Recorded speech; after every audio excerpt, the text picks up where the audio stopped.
What is up, everyone? We've got Mrs. Doubtfire here and Mrs. Doubtfire's twin. I made a mess here. Yes. And we stream together, we cream together. Isn't that right, Tim? Hello, my dearies. I hope you're enjoying yourselves. And I'm sounding very Irish. Oh my goodness. But yes, we stream together. We're Cody's Creamers, whatever we are. So we decided to take Cool Whip and right there, just all over the place. So with that being said, I cannot wait for this stream. I got it all over the place. Sorry if you can't hear me. Let me go ahead and introduce my next guest, and I'm going to let him talk for a minute so Fish and I can go ahead and wipe all the cream off of our face while it drips off. So, Fish, go ahead and introduce yourself for a while. Hello, everyone. Fish here, Fish the Film Collector. Happy to be with this great group of people tonight, celebrating a fantastic, wonderful, bright, shining soul that was taken from us far too soon. I'm sure he has so much more to give, although he did give so much while he was here. Man, what can you say about this man? I'm sure we're going to talk about a lot of things that, like how he meant so much to us, from the films that he made to the characters he portrayed, and so many wonderful other things that he did. Yeah, I don't know what else to say. Well, I know we're going to have a wonderful night. We're talking about some great, great films here, and what this man meant to us, each and every one. So, yeah. Awesome, Fish. Awesome stuff. We're back. I think We are back. Hold on. Do I got some in my I think ear? I had it in my hair. I had it up my nose. I had it all over the place. No good. But let me go ahead and introduce my next guest. We have got Vin from Hard Copy Blues. Go ahead and introduce yourself. Yeah, I'm Vin from Hard Copy Blues. Excited to be on the panel tonight talking about the late, great Robin Williams. I think he has a broad spectrum of movies, comedies, dramas, even delving a little bit into horror in there, here and there. So we're going to cover it all tonight. So looking forward to a good stream. Nice. Awesome. Tim, I got a question for you. Are you sticky at all right now? Oh, God, yes. Yep, I'm very sticky too. All right. With that being said, let me go ahead and introduce my next random guest here. We've got Tony. Tony sees movies and more. What's going on, man? Not much. Thank you for having me. Yeah, Robin Williams was one of my favorites. I grew up watching him throughout the 90s and right up until he passed on. And he's made so many great films that his performances have ranged from like comedic to serious and dramatic to a couple off the cuff, crazy ones. But yeah, that's about it. Awesome posters behind you too. I'll introduce our next guest here. We've got Mizzy. Doesn't quite have a YouTube channel. We're working on it here. A little peer pressure. Yeah. Soon. Hey, what's up, everybody? Excited to be here. Yeah, Robin Williams was an amazing actor. He's very funny, but also did great dramatic roles and some good creepy roles as well. I'm sure we'll talk about. True, absolutely. All right, let me go ahead and introduce my next guest. I'll save all the ladies for last. How about that? Save the best for last. So we've got Derek. What's going on from Pure Hangout? What's going on, man? How's it going? Yeah, Robin Williams, he was my favorite actor for a long time in the 90s. And he also stars in my favorite film of all time, but I'll save that for when we get there. Nice. I'm looking forward to hearing what that is. All right, wait, did I say who I am? I'm Derek from Pure Hangout. Did I say that? Short-term memory is not that good. Next guest here, we've got Tiana from Tiana Loves Movies. What's going on, Tiana? How are you? And Tiana Loves Movies. You can find me on Instagram. Awesome. And the last two, save the best for last, some would say, were from last night on my channel for the first time ever, and here they are. So let's go ahead and introduce Nerdy Film Girl. What's going on, Tracy? How are you? I'm great. How are you all doing this evening? I'm just so excited to discuss someone that had such a brilliant mind, so quick, witty, and comedy. I think the one thing that really shines with him, though, is in every role he really showed his compassion for human beings, and that's really what made him so special. Awesome. Awesome stuff. And as you can see, we probably got some trolls. Don't worry, I'll read their comments. There we go. I got some stuff to say to it. So, Caprice, you're the last guest to come in tonight. Save the best for last there. What is going on, Caprice? Talk for a second while I wash my hands. He's probably all sticky and gross. Hello, my darlings. I'm so happy to be here tonight with all of you, talking about somebody that it's very apparent means so much to all of us, from the comedic to the more serious to the straight up creepy roles. Robin Williams did it all. He was from stand-up to movies to even his even in his personal life. You know, he was actually a native of San Francisco, and that's where I'm from. So I'm no stranger to Robin Williams. You would actually see him walking down the street, sometimes going down to Chinatown. He was really big down there, and he was also really big in the charity scene down here. So Robin Williams means a lot, not just to me, but obviously to a lot of you for different reasons. So I'm very, very happy to be here with all of you, and let's get to it. Awesome. Awesome stuff. All right. With that being said, let's jump into the chat, see who we got here. We have got Adrian James in the house, always here on time. Appreciate it. What's up, Adrian? Let's go ahead and read a couple of these trolls comments, because Tim and I had a couple things to say about it. So you got just some, your standard trolls in here. Get some more bald people on here like you, Bob the Baldy Slob. Baldy Bob held Tim's knob, licked on that real good. It's like a nursery rhyme, though. We've got Baldy Bob eats Tim's knob, eats it real good. Yeah, so next time, Gemma, just DM me, and I'll see if I can get you an invite so you can watch. There you go. If you're gonna bring trolls, you got to bring it with a little bit better than that. So I absolutely love shaving my head, so the bald jokes, I welcome them. But let's go ahead and catch up on the real chat. Who we've got here? We've got Sean. What's going on, man? I appreciate you hanging out. Hey, Sean. Johnny, what's Johnny watching? Always in here hanging out. I appreciate you being in here as well. We have got Movies and Sue. What's going on, Sue? She just finished up with her own live stream. Mama Blu-ray. Robin was one of a kind. Extremely talented. Gone way too soon. Del on Movie says, "What's up, Bob and crew?" Jim says, "Wait, no Gus." Yep. Oh, justice for Gus. Hashtag justice for Gus. Going to be in here. He sent out a mass DM earlier. Constant Sherry says, "Nice." Jim Powers, "Hey, Sean." Tiana says, "Oh my God. Oh Lord." I'm like a snow cone melting in Phoenix. Donna Holland, my man. "Hey everyone, what the hell happened? I hopped in and had a damn ad pop up in the beginning. Gotta rewind. We creamed each other. What's up, everyone? Hit that like button." Johnny says, "Cody." We got Edward in the house saying, "Evening. I loved Robin Williams growing up. From my childhood, he was and always will be one of my favorite actors of all time. Such a shame he is no longer with us." Yeah, absolutely. Holland's in the house. We got Geriatric Geek saying, "Hello, everyone. Great subject for tonight." Absolutely. Kenny Levels in the house. What's up, everyone? Okay. Got Cody, Dude Who Loves Movies, saying hi to everyone. Huck, Pop Culture Cafe is here. Robin is one of my all-time favorite actors.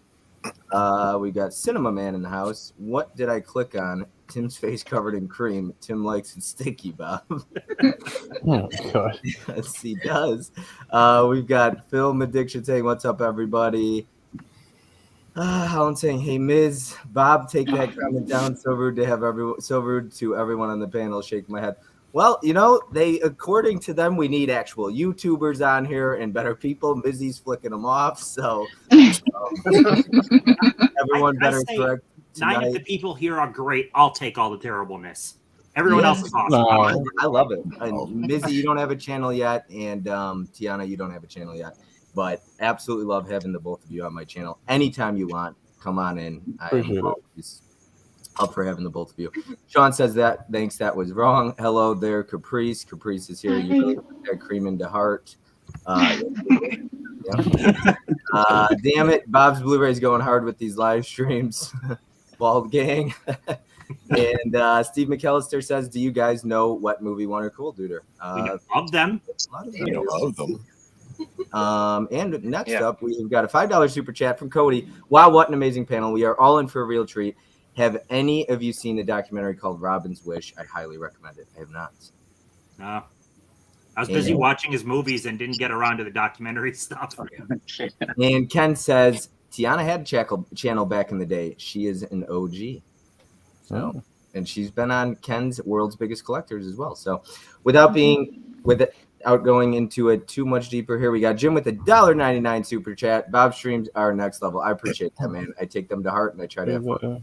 You didn't play Tim's little whipped cream on our face, then we'll do it. So Tim and I stream together, we cream together. But Tim, with that being said, go ahead and get us kicked off with your number 5. All right. So in the group chat, we were talking about stuff, and I agree fully with Vin on this, that he didn't have a large role, but I am going with Insomnia for my number 5, because even though his role is pretty small, he's the villain. He has this presence throughout the entire movie, and when he is on screen, he is freaking phenomenal. I wish we got more villain roles from him. We got a couple, but he was so damn good at it. And this is a remake of a Norwegian movie that is also very good, but I actually prefer the remake. The original one makes you feel very icky, and I kind of like some of the Nolan changes more. I mean, the original is great, but I just prefer this one. You felt very scuzzy after watching the original. The characters were not good people. But yeah, that's my number 1. Tim does have that. My number 5, I should say. Ken says Tim has that baby face tonight. You know, he shaved the beard because he didn't want the cream in his face and all that. But with those super chats, since we got Tim here. Yay, titties! There you go. As always, appreciate the super chats, everyone. Let's go into our next guest here. We have got Fish. What is going on, man? What is your number 5 tonight? Oh, not much. Thank you very much. All right. I'm going with the an animated classic here. I'm going with Aladdin. He is the one and only genie in my book. Sorry, Will Smith, but nobody can be Robin Williams in this role. The impressions, the impersonations, just the over the top.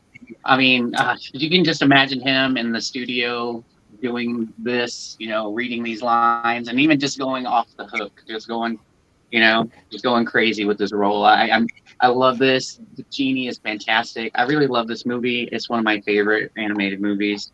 But yeah, Aladdin, fantastic, wonderful. Wonderful carpet ride there. So that is my number 5. A whole new world.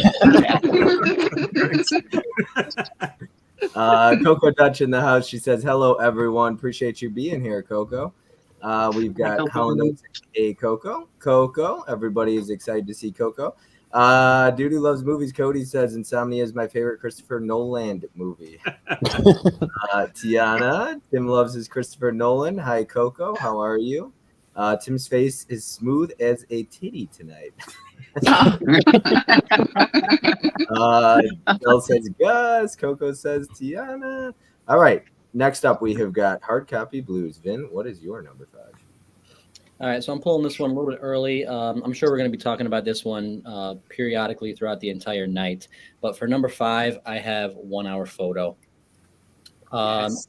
Easily his darkest role as Cy, the photo guy, and it's just a really entertaining film to watch this guy who works at kind of like a Walgreens type department store as the film developer, and becomes obsessed with his family, and watching his character just slowly become more and more unhinged and infiltrate this family's life. I don't want to spoil it for maybe if you haven't seen it, but easily his darkest role, and I'm sure this is going to pop up a lot later, but it came in number 5 for me, 1 Hour Photo. Awesome. Yeah, there's so many titles. It's going to be hard to decide who comes first and whatnot. But Tony, what would be your number 5? Good Morning Vietnam. This is pretty good satire on the whole Vietnam War, and I thought his performance and his monologues he'd give like over the radio were really well done. They kind of made the movie. So that's my number 5. It's hard to choose these though. So It is difficult. Great choice though. I know we got a large panel tonight, so I'm going to try to constantly keep it moving. Otherwise, we could be here for 2.5 or 3 hours. So I'm going to do my best to keep us on topic here tonight, but that's always a struggle for me. Mizzy, what do you got for number 5? My number 5. Sorry, I don't have the actual physical, but is Jumanji. I grew up with this movie. It's a lot of fun. Him playing an older character as from he was younger, and he grew up. It was trapped in a game, and I don't know. It's just fun. It's I really enjoyed it. So yeah, that's my number 5. It's a good Don't one. worry, Mizzy. I had them off to the side. Thank you. Yeah, I want that steel book. I know. Whoa, hold on. Can we see that other steel book there? Which Yeah. are probably That I've seen one. that no, one. this one. Oh, Yeah. I've seen that one. Okay. But yeah, they're both cool. But this one is you don't really see this. I think this is from France. Yeah, I haven't seen that one. Yeah, I've never seen that either. that's cool. Is that embossed? Yes, it is. It's embossed, debossed. There's a board game inside, an actual Really? mini Nice. Jumanji. Oh wow, Yeah, that's cool. I'll pull it out real Awesome. quick. Yeah, we ought to That play. sounds wrong. Yeah, you can put it out on the stream. But yeah, open it up, and this is a little like fold out version of the game. That's awesome. That's That's cool. Oh, that's cool. Heck yeah. Oh wow. Oh yeah. We're not It playing. reminds me of that stuff when we had when we were kids. You pull out those folding games. That's you all know, I got. the little You can take paper it out. ones. Yeah, sorry. Are we gonna play board games after this, Jumanji? Yeah. Next up we have got Derek. What's up, man? What's your number 5 tonight? So I don't have this one on physical media, so I got to show a picture, and I debated even picking this one. I've only seen it one time, and it is World's Greatest Dad, but I've never been, I think, more affected by a film than this one. It is, I find, very depressing and sort of ruined my entire day. And I think maybe only 2 other movies have done that since, but this movie is, I think, a difficult watch. And especially now, I don't know how anybody could really return to it. I don't know how much of the plot I should give away, but beware if you watch this movie. Yeah. I just watched that for the first time, and What'd you think? heavy stuff. Yeah. Yep, absolutely. Yeah. Yeah, well, I'm sure maybe we'll talk about it later if somebody else pulls it up or something like that, pulls it out, one of us. But yeah, there's some spoilers you could get into with that. Has everyone seen that one, or who in the panel has seen World's Greatest Dad? I do not. I've seen it. Okay. Yeah. So I don't want to spoil too much. I don't even know if it's in the trailer. I didn't watch the trailer. I just watched it, but yeah. Has one of the most likable characters ever. Yeah. Yeah. Now, what is going on? I know you watched like 45 Robin Williams before this. Shout out to you. That was awesome. What? My number 5 is going to be Lens to Wed. License to Wed. License to Wed. Yeah, thank you. License to Wed. My English is terrible. It's a rom-com movie. I really enjoy this movie, and he is so funny in it, being the priest. It's hilarious. And is that That's a fun one. is that, correct me if I'm wrong, is that Gus's favorite actress? He loves Mandy Moore. Mandy Moore, yeah. Yeah. Gus loves Mandy Moore. Shout out to Gus. He's here saying no. So Gus, shout out to your girl for that being her favorite. Next up, we'll go right into let's go and stick with actually, here we go. We got Tracy. So what's your number 5 for us? Yes, well, I wanted to say too, I didn't realize when I took upon this challenge that there were so many Robin Williams films that I actually missed prior, and I was really surprised, and it kind of inspired me now to like see a bunch of films that I have not seen, even though I was at the right age to see most of them, but I did not. So this is actually one I did revisit. I used to be on Comedy Central all the time when I was a teenager, and I kind of didn't really see it from start to finish or fully get it, and I think it's fully ahead of its time, and I think that was its biggest problem when it first came out. And I'm going to do the same thing Mizzy did, because I don't have as many films, physical media as you guys do, but this is Death to Smoochie. Yay! And Yay! Yeah, I had such a blast with it, and he is such a crazy, almost like I've been watching a lot of Simpsons recently, and it's so similar to Krusty the Clown from Simpsons, and that downfall of a man, and then the best part is like you want him to be likable because he still is likable because it's Robin Williams, and I think that transition in the third act, and you're like, oh yes, he's back, he's a good guy again. It's like I don't know, I thought he did an amazing job in it, so.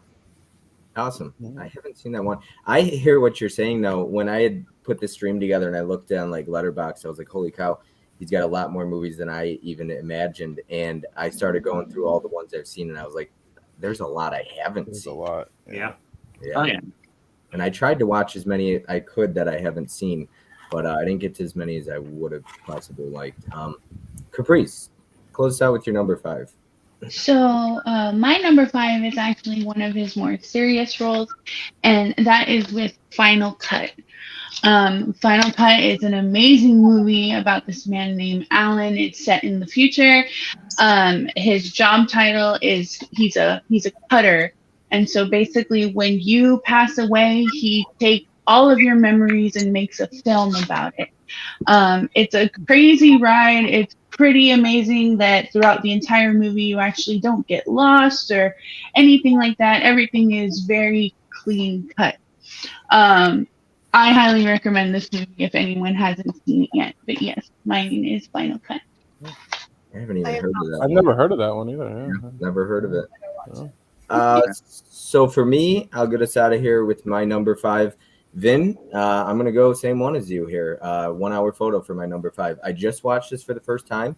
Actually, I am a slipcover like whore, if you want to call me that.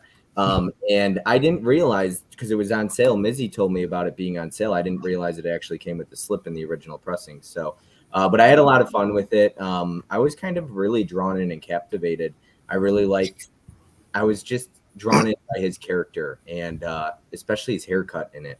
And just many other things. And I really liked the mother and the son, not so much the husband in it, but I really liked the mother and son as well. So I was really drawn in by 1 hour photo. I thought it was really well made as well. So that is my number 5. I like when people have nice hair also.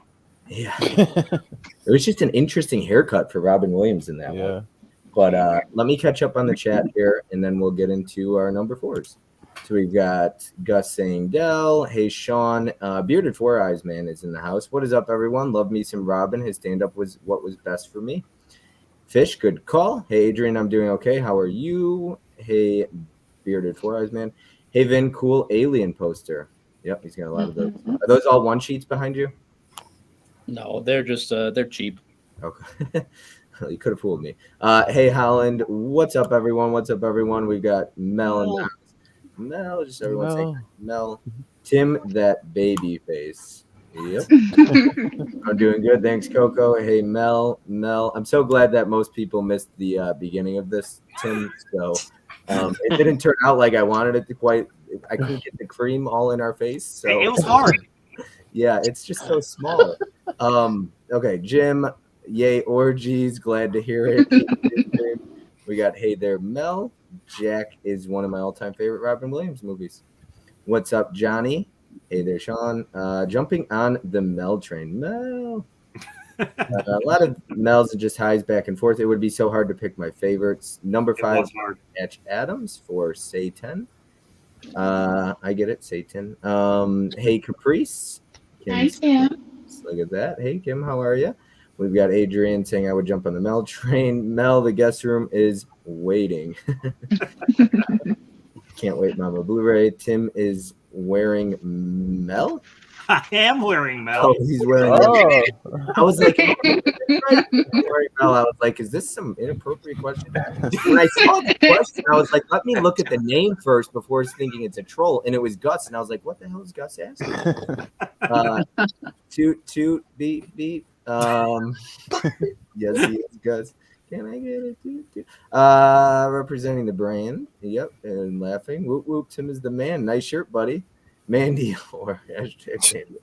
Oh God. Poor we got James in the house saying, "Hello, Bob and everyone. Awesome panel as always. Robin, one of the greatest. Gone too soon. He could do comedy, drama, you name it, just incredible range. Great in The Fisher King, which just came out on 4K from Criterion, I think. Yeah. Best of the Times was a good one with Robin Williams and Kurt Russell. That was the first one I rewatched. Didn't quite hold up the same for me.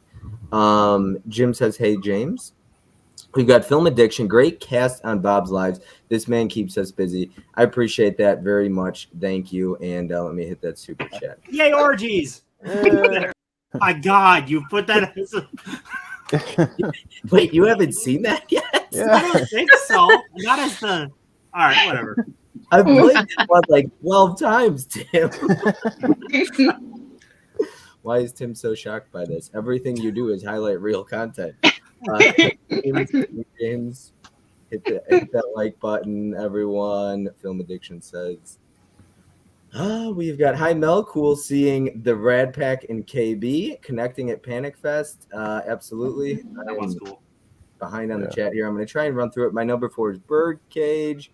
Hard Copy Blue says definitely check out Death to Smoochie. Cody, damn, I want to see Final Cut now. We got Vin. There's a metal pack for 1 hour photo. It's very nice. Ooh. Steel Raises in here. Look at that. I don't love metal packs, but Del says Final Cut is not as creepy as 1 hour photo, but does do some dark places. Does go to some dark places. Kim says my favorite Robin Williams films are number 1, 1 hour photo, number 2, Cadillac Man, 3, Dead Poet Society, 4, Patch Adams, 5, RV. I just rewatched RV right before the stream. RV. Hashtag Justice for Gus. Gustus. We've got Tiana with the super chat. Awesome stream as always. Thank you so much, Tiana. What super chat would you like me to play? Whenever you want to play. What did you say? One of every one. Whatever you want. Whenever you want to play. I'll play this Oh, one. now you're just kissing ass.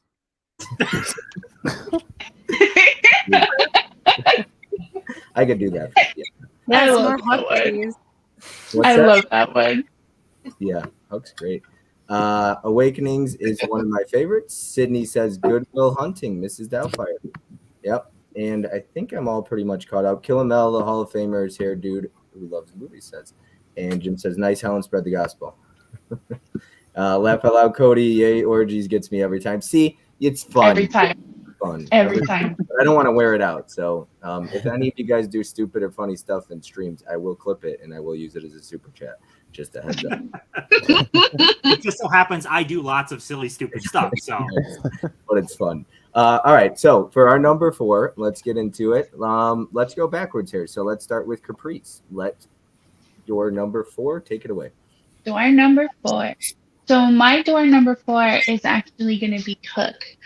I love this movie purely for the fact that you get to see what happened to Peter Pan. And him going back to Neverland to save his kids from the amazing, Captain James Hook, who is portrayed by Dustin Hoffman in an incredible performance. Everybody in this movie nailed it. The film itself is just beautiful. The scenery, the cinematography, everything about it is great. There's not one complaint I have about this movie. I'm pretty sure almost everybody has seen it. But yes, if you haven't, definitely check it out because it's a lot of fun. Yeah. Classic. I was contemplating Hook is- rewatching that one tonight, and then I saw it was 2 hours and 20 Yeah, it's a minutes. little long, but yeah. Yeah, I didn't even remember it being that long, to tell you the Yeah. truth. Yeah, I just so happens RV finished 10 minutes before this stream, so I could not have It's like a fit- 90-minute movie. Yeah. Oh yeah, because usually Tim will be the first one in here. He's like hanging out, waiting. But we've got Gus. Hi, Mama Blu-ray and Gus. James says, "Let Gus in. His feathers are too bright to be caged." Out, I think, but there's only 10 spots in the StreamYard. I would love if they allowed 12 spots. Tim, they should really do that. Yeah, I don't know why they don't. I mean, make it a full screen. I'll make it even. Yeah. Yeah. Hook is such a jam, Mel says. Hook, another beautiful steelbook Blu-ray if you can get it. Yeah, the And 4K he's going to too. make me spend money. He's probably Yeah. steelbook. Yeah. Derek, where are your mustache clothespins? Oh, I should have them for my coffee today. Sydney says, I love Hook. I saw Hook in theaters. We got Hook. Hey Adam the Movie Hunter, and Julia Roberts was in Hook, so therefore I'm out. Oh. What? Oh. Fish isn't happy about that either. I also loved Robin Williams on his business TV show, Mark and Mindy. Mark and Mindy, yeah. What, Jim? She's not happy either. Julia's Hollywood royalty. I take it Jim doesn't like Julia then. Tracy, do you have anything to say about that? There were some issues on set with her. I was Julia Roberts? Yeah, I was giving you the number 4, but I was just poking fun at Jim. Oh, yeah. Well, it's a good segue, actually, that she chose Hook because Spielberg actually wanted to make that a musical and do the actual Peter Pan, Mary Martin, music from that. But he was so insecure as a director at the time that he, not that he was insecure in general, but he felt not confident until West Side Story, which he did eventually when he was in his 70s. So, but that was kind of one of his regrets, but I still think he did a beautiful job with that movie. But the segue is my 4th film is actually The Birdcage. And I saw La Cage aux Folles on Broadway when they revived it with Kelsey Grammer in that role. And I think Robin Williams did such an amazing job with that.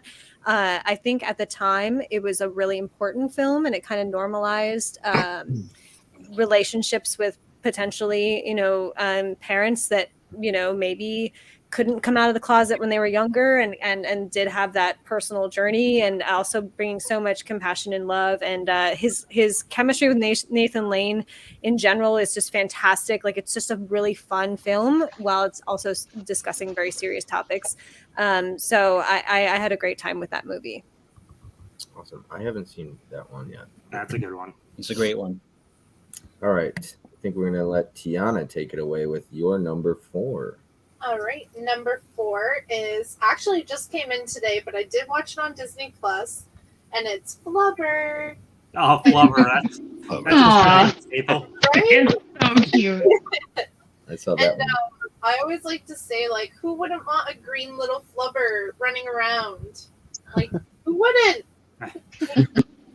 Yep, seen that one as a kid. I feel like most of us. Is there anybody that hasn't seen Flubber yet? No. So. Oh. Watch it. What is? I only saw it in theaters. Yeah, if you didn't see it, I saw that one in the theaters over Christmas break. I feel like that one would escape you as you get older. So, is it about 97? Does that sound about right? Yeah. Yeah, it was the same Christmas as Titanic, I remember. Saw them both that break. All right, because Yeah, so I remember seeing that. That would have fit my perfect time. I would have been 10. Flubber would have been my jam. I remember that as a kid. I haven't watched it pretty much since a kid, but yeah, I liked it a lot. I was in junior high and I felt a little too old when I was in there. Yeah. I was like, I don't know. I feel like some movies, if you miss as a kid, they just escape you as you get into your adult years and teenage years and things like that. You just sometimes miss it. So, and I don't know if it was too cool for school. Vin, Fish, do you think it would? I mean, do you guys think it would still have the same effect watching it now for your first time versus when you're a kid? Probably not. I don't know. Well, because when that came out, I was 20, so I was well an adult when that came out. So I don't know. I mean, I love Robin Williams and I love comedy, and I love that whole premise. It's the Absent-Minded Professor. It's actually a remake of that movie. Like a Nutty Professor type movie. Yeah, I assume. I haven't seen it, but can we just say Fish looks amazing? Fish. Yeah. Yes. Awesome. We're seeing that when you were 20. Yeah, you look incredible for that. Yes, it's the server life. It keeps us young. Yeah. Did you recently get your hair did at all? I know Susan got. No, I'm gonna do that before next week, Bob. All right. That's good. Wait. Fish always looks good when he gets a haircut. All right, Derek, what's your number 4? Me? Did you say Derek? Yep. Are we there already? Okay, yeah, sorry. So mine is The Birdcage. Also, for me, watching this, a lot of it was the comedy. I've only fallen out of my seat style laughing, like belly laugh a few times when watching these, and this was one of them. And it's all because of the comedic duo Nathan Lane and Robin Williams. The two of them are so good. And when Robin's trying to teach him to be a man, walk like John Wayne and do all of that stuff, I was on the floor laughing. It was so funny. And because of that, I had to put it in the top 5 for its accomplishment in doing that. So Yeah, something. Sorry, I was going to say something pretty cool I heard about this. Did you guys know right after that came out, they were both on Oprah, and Oprah was doing a question that was basically going to out Nathan Lane, and Robin Williams actually pretty much steered the question away from that because Nathan Lane wasn't ready to come out yet. And so Nathan Lane was talking about that pretty recently, and how grateful he was to Robin Williams because he just wasn't ready yet. I thought that was That's great. That's very nice. That's great. Yeah, I was going to say too, Derek, that scene where Robin Williams is trying to teach Nathan Lane how to walk like a man and speak like a man is so hilarious. And I watched The Birdcage a couple months ago, and I almost put it on my list, but I just feel like Nathan Lane stole that movie away. Right. Yeah. Robin's really playing the straight man in a way. Yeah. I'm going to try and catch up on the chat here before I get too overwhelmed. Haha, Holland, Julia, that's funny. Why is that funny? Going to be Rad says the Mary Martian musical is fantastic. Garrett says, Garrett doing work. Hello, Garrett. Mel throwing up the peace signs here for Born to be Rad. Gus, Garrett, I don't remember ever seeing Hook. I think I'm the only one on the planet. No, I've actually never seen it. Holland Oates says, I also love Hank Azaria in The Birdcage. I love Flubber. Yeah. Sue, I do have not seen Hook either. Wow. Tony's talked more in the chat as in the Melancholy and the Infinite Radness. I love Flubber. I also love his movies and toys. I haven't seen Flubber either. Oopsie. See, it's a common thing. Flubber was cute. I'm still partial to the absent-minded professor, though. We got laughing emojis up. Jim, Adrian, Johnny, panel and chat. Brian, get on that. Also want to see Flubber, the musical. The Bicentennial Man is a favorite of mine. Adrian says, I feel better, Tony. Sue says, never too old for Flubber, but maybe that's just me. I saw an interview with Nathan Lane where he there you go. Basically the same thing you just quoted. So, yep. We got Jim saying, anyone see a very underappreciated Robin Williams movie called The Night?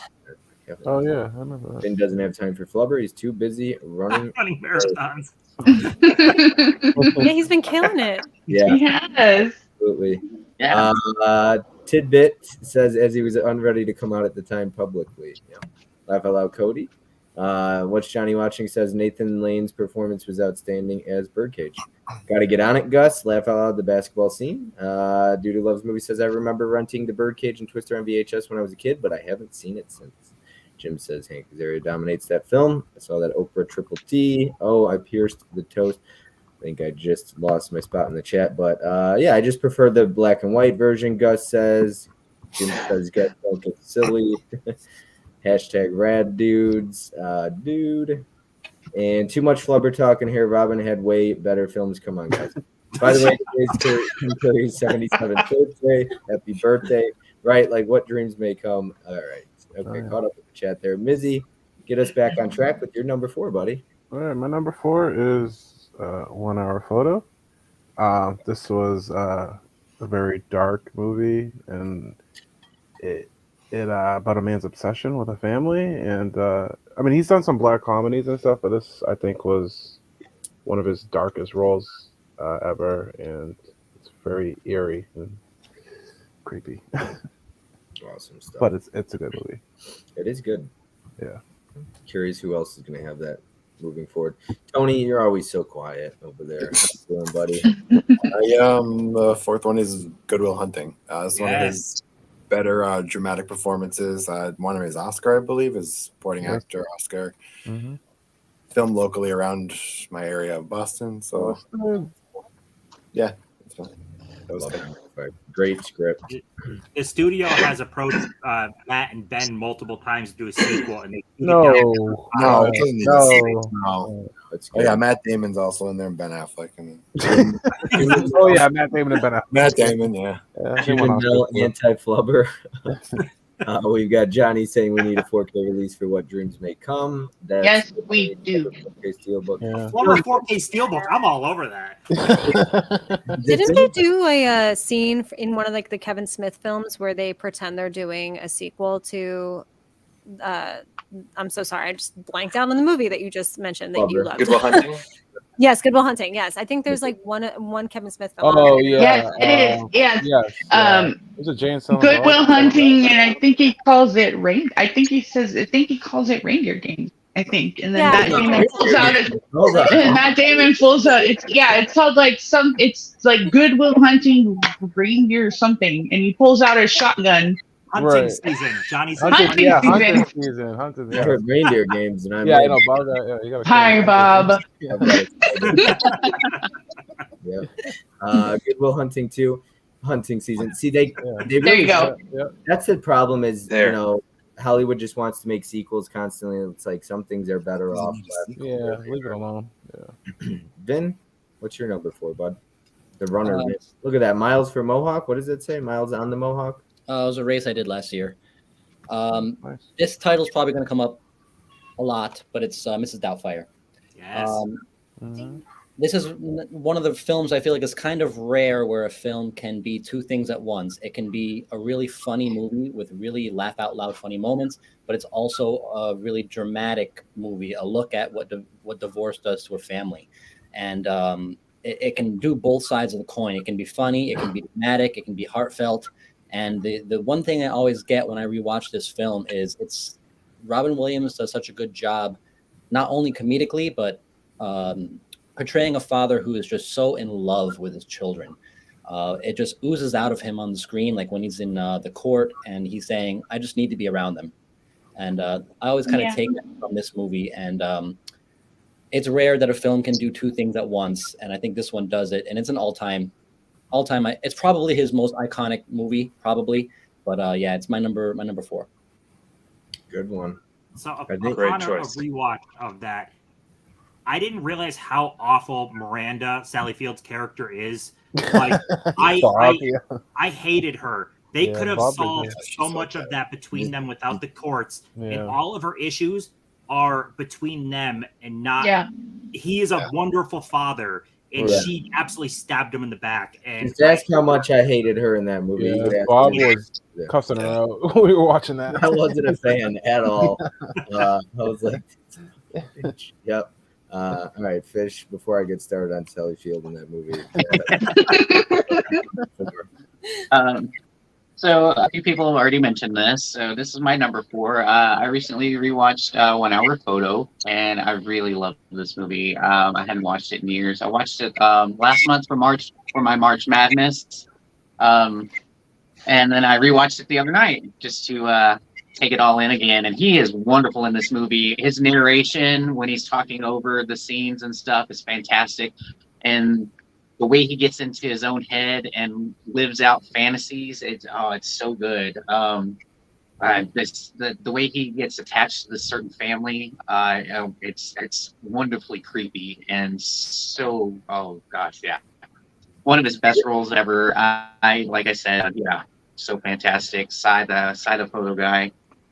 Very And like depressing. everybody said, you love the mom and the son, and you really hate the husband, and it's just and man, sorry, I don't want to spoil anything. I did because I wanted to go to the end, but I don't want to talk about anything because it's so good. It's so good. He's so creepy and so wonderfully I don't know what. Yeah. Yeah. 1 Hour Photo. Yes. That's one of the darkest I've ever seen him go. So Speaking of wonderful and wonderfully creepy, let's get into our number. Jeez. wonderfully creepy. So first time watched last night. For some reason, this movie always just passed me by. But I watched Patch Adams. Excellent movie. I swear to God, I thought this was a fun family flick, and No. it was not that at all. No. By an hour, I was about an hour and 20 minutes into the movie. A key moment happens, and I looked at my wife. I'm like, "What the fuck is this movie? Like, this is not at all what I thought this was. This movie is deep and emotional, and not at all what I thought it was. It is excellent, but holy shit, I feel deceived by my own mind. I really thought this was a silly, happy, fun movie." But yeah, It was it's great. It was marketed that way. Yeah, it was marketed as like a comedy. Like, yeah, and It was. Yeah, it's just- because Well- I had that feeling in the Oh, theater. I yeah, remember yeah. There you I go. went to the theater to see it because of the marketing, and then it ended up being very serious. yeah. Way serious. Well, this is also my number 4, Tim. I rewatched it, so I hadn't watched this. When did it come out? Was it 2000? 98. 98. Yeah. So I was about 7 or 8 watching this, probably roughly. I saw it in theaters with the family, and this I couldn't remember it. I just recently rewatched it, and it's very powerful, very emotional, extremely sad, especially that key moment like you're talking about. And it just hits really hard. And when I was rewatching it, I was telling Mizzy, I was like, this is really, I'm really enjoying this rewatch. It's something that I'm having a lot, like, I don't want to say a lot of fun with, but whenever you forget a movie the way I forgot Patch Adams, because it's been 25 years since I've seen it, 24 years or whatever, you forget so much, you barely remember it. Now I do remember that key scene you're talking about, so I was waiting for it to happen, but I had there was, unless I read the movie wrong, I didn't see that coming at all. Yeah. Like, I was like, what is going on? Yeah, it's really sad when that happens too. It's so sad. It's so heartbreaking. But he's such a good character. Like, you just love him so much. He cares so much for his patients. And, it's almost like we talked briefly about that last night, but he actually cared about his work. He cared. Mizzy, it's spotted it out. There's a scene where Philip Seymour Hoffman, I think, no, it's not his character. It's a doctor though. He's like reading the patient's like chart, and he doesn't read. Doesn't know his name. Yeah. He doesn't even remember the name. And Robin Williams says, "What's the patient's name?" And Mizzy like spotted out. I didn't even catch it, but Mizzy's like, "Remember the fucking name, dude. Like, it's your patient." And it's so true. I think it's so simple, like when doctors remember your name, but it personalizes it. So that was something huge that I took out of the movie. So Mizzy, shout out to you for remembering that scene. Something kind of shitty, since you brought up Philip Seymour Hoffman. They play roommates. They passed within 6 months. They passed in 6 months. I know. That's crazy. Yeah, that's really crazy. It's a tough one. So that's based on a true story, and the real Patch Adams, he lives in the same town as me. So I see him around town every once in a while. Really? Wow. He apparently hates the movie, though. He hates the movie, I read too. He doesn't like his portrayal. Yeah, but since Robin has passed, now he's much softer on it now. Like, he's said very kind things about the movie now. So I think he's kind of gotten over all of that. Like in his interviews, though, people only want to talk about the movie with him, and he's like, I got other things I, would like to focus on, because he wants to focus on his practice. And not just sit there and talk about a movie the whole time. But since the passing, he's really softened his words on it. That's good. Let's catch up on the chat here. Gus says, "I have that movie signed by the good and Will Hunting."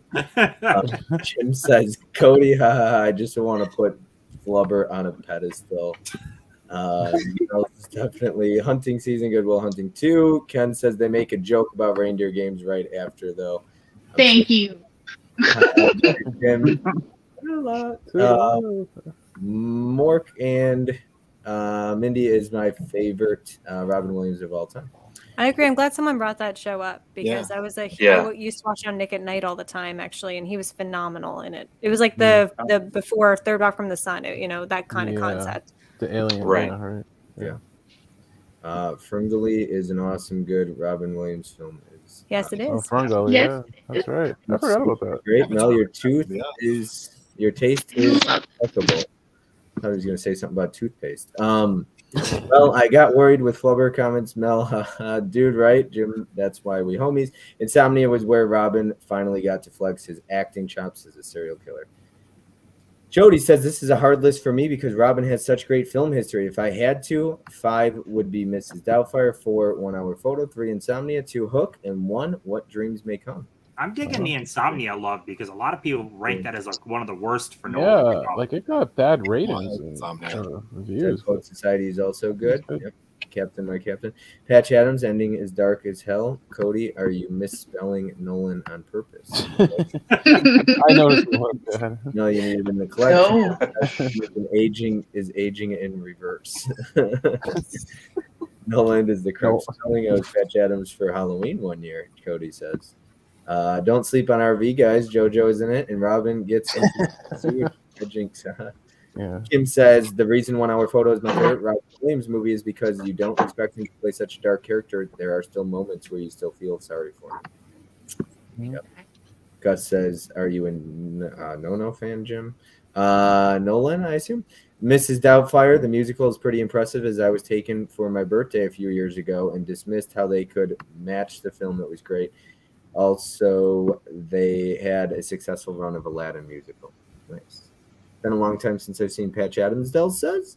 Wouldn't surprise me if they make Good Morning Vietnam the musical, Laugh Out Loud, or 1 Hour Photo the musical. 1 Hour Photo the musical. Yeah, that would be something to see. It has to be on people's list. No, maybe. Do you ever walk up to the real Patch Adams and say, "Hey, man, sorry about your girl"? You know what? Well, they No. said that he didn't. It wasn't. It was like his friend that was killed or something. Yeah, No, it's not. it's not the girl. that's It's killed. not a girlfriend. Yeah, spoilers. Oh, sorry. But yeah, we'll blame Ken for that one. Yeah. The music in The Awakening is really emotional. Kim says bonus movie. I love he is good in Morning Vietnam. I'm not a Nolan fan at all, then. But I do love Insomnia. Cody, you're not a Nolan fan? ? And he says nope. So little confession. Outside of The Dark Knight and The Dark Knight Rises, I'm probably not the biggest Nolan fan either. Some of his movies just don't. It's the mind-bending stuff isn't quite for me. But you're not a fan of Nolan when he has full creative being weird outside the box. Then, yeah, with Batman and Insomnia, he was tied to certain things he had to do, whereas like Tenet and Inception, he could just do whatever the hell he wanted. So I just can't bring myself to even. I haven't checked out Inception or Tenet yet. Oh, I was I like, like this. I love Inception. I can't stand Tenet. Like Tenet's Tenet's not Watch it. that great. Interstellar, visually it's people? amazing. Interstellar fans? No, I Interstellar's find that incredible. boring. I'm sorry. Yeah. you How love about him? Prestige? Prestige is a really good one that's not talked about. I love Oh, Prestige. yes, me Yeah, too. I Prestige, yeah. He's a great director, but it gets too convoluted sometimes for me. Like Yeah. The last two films, I think Dunkirk and Tenet were just so self-indulgent, and I'm very excited for Oppenheimer though. Oppenheimer, yeah, I know. Yes. Oh no! Being self-indulgent. Thank you, Tracy. Thank you. Yeah, thank you, Tracy. Yes. Come after Tim anytime you want about Dunkirk. Tim's gonna leave. Yeah. Tony, are you a Dunkirk fan? No, No. I didn't like it. It's just. I just couldn't get into it. It's just So boring. Very who Tim. in here, except for Tim, is a big Dunkirk fan? My boyfriend. Your boyfriend. That's Yeah, it. not Nobody you. else Your raised boyfriend. their hand. Fish wouldn't raise his. Caprice, nope. I have nobody. not seen it, so I have no horse in this race. So yeah. The issue too is then you have a movie that's perfect about the same subject matter, like 1917, come out, and it's Right. like I would just watch 1917 over and over again. Oh, yeah. except for those Dunkirk. movies are not even comparable. No. Yeah, right. But it's just the same. It's the same exact war. So in their side of the story. So that's why I mean it's like Well, not 1917 is World War One. Dunkirk's World War Two, and they're drastic. I could go on a There whole we thing. go. Uh-oh. He's gonna go on a whole thing. He's gonna go on a whole tangent. Oh boy. Robin Williams. Yeah, Robin What- Williams. Go ahead, Tim. No. What grinds your gears, Tim? Yeah, No. What grinds your Dunkirk gears, Tim? I feel like I'm the biggest Dunkirk defender out there. Just keep going with the Robin Williams. Derail things. Thank you. That girl knows what she's talking about. Tracy on the channel so she could attack Tim with Dunkirk hate. That's not the intention, but it was fun. But yeah, Dunkirk sucks. Moving on. Okay, so number 3, Tim. It's not Dunkirk, I hope. I think Dunkirk is a Robin Williams dream. Not in Robin Williams, so Williams is not in it. Okay, I am going with Mrs. Doubtfire. Echo everything Vin said, and Miranda sucks. Yeah, that's. I honest to God, no, you do not need to go to court when you're getting a divorce to decide custody of the children. She decided to go that route. Fuck her. She is an awful, awful person with how she treated him. All of their problems are marital problems. Not a damn thing to do with how he treated the children whatsoever. And to deny him his time with the children, she get fucked. I hated her character so much. So much. He was amazing, though. The movie is fantastic. Fuck her. That's it. Yeah, we're clipping that. She could go get fucked. That's get fucked. Yeah. That's Sally Field. It's her character. Yeah. Sally Field's a nice woman, but yeah. Oh, Sally Field's a wonderful. Sally Field's a random character. It's just her character. Yeah. And So she did her. So she did her job. Yeah. Yes, exactly. Yeah. In that role, you made her. As a kid, I don't remember hating her. It's watching it now. I'm like, what is she's. And she doesn't speak up in the second meeting when he loses. Oh, yeah.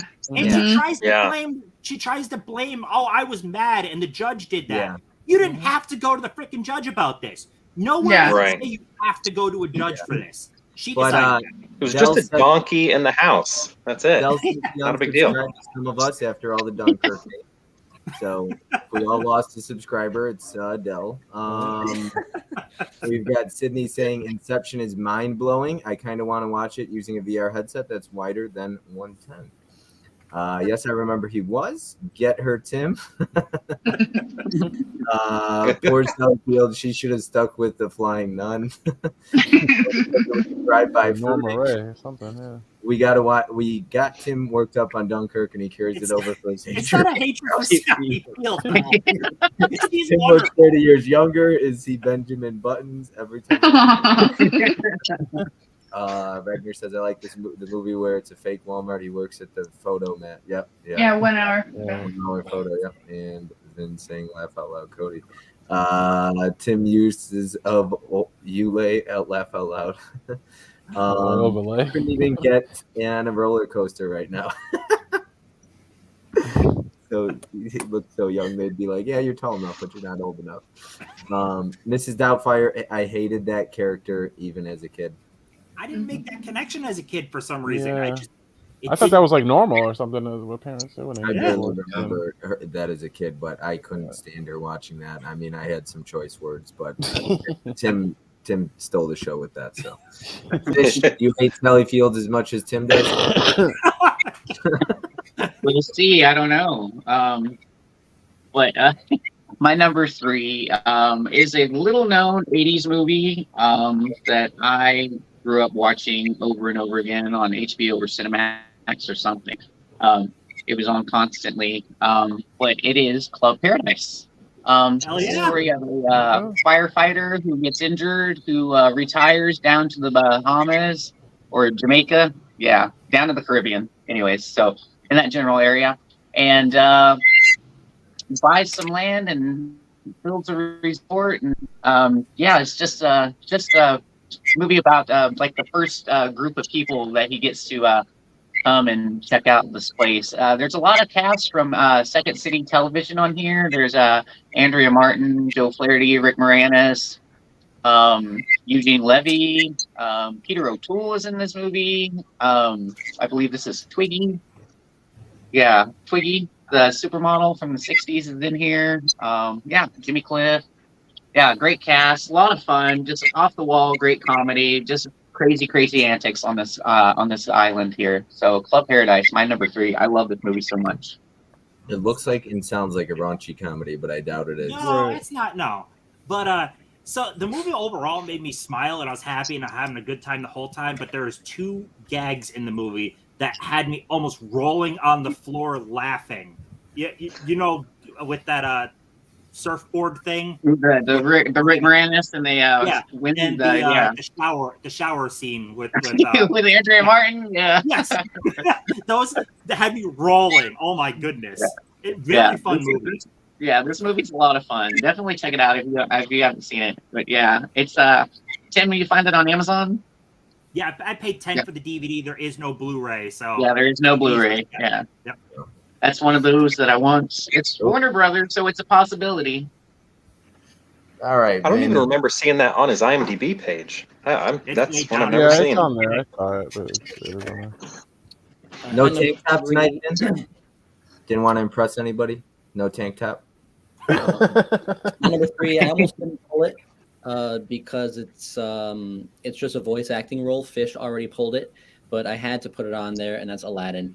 I grew up on this movie. This was one of the only VHS tapes that I had when I was a kid. Me and my sister would watch this literally every day. I've probably seen this movie maybe more than any other movie, and him as the genie, his voiceover work, the songs, it's just such an amazing performance by him. One of the most iconic Disney characters ever put to screen.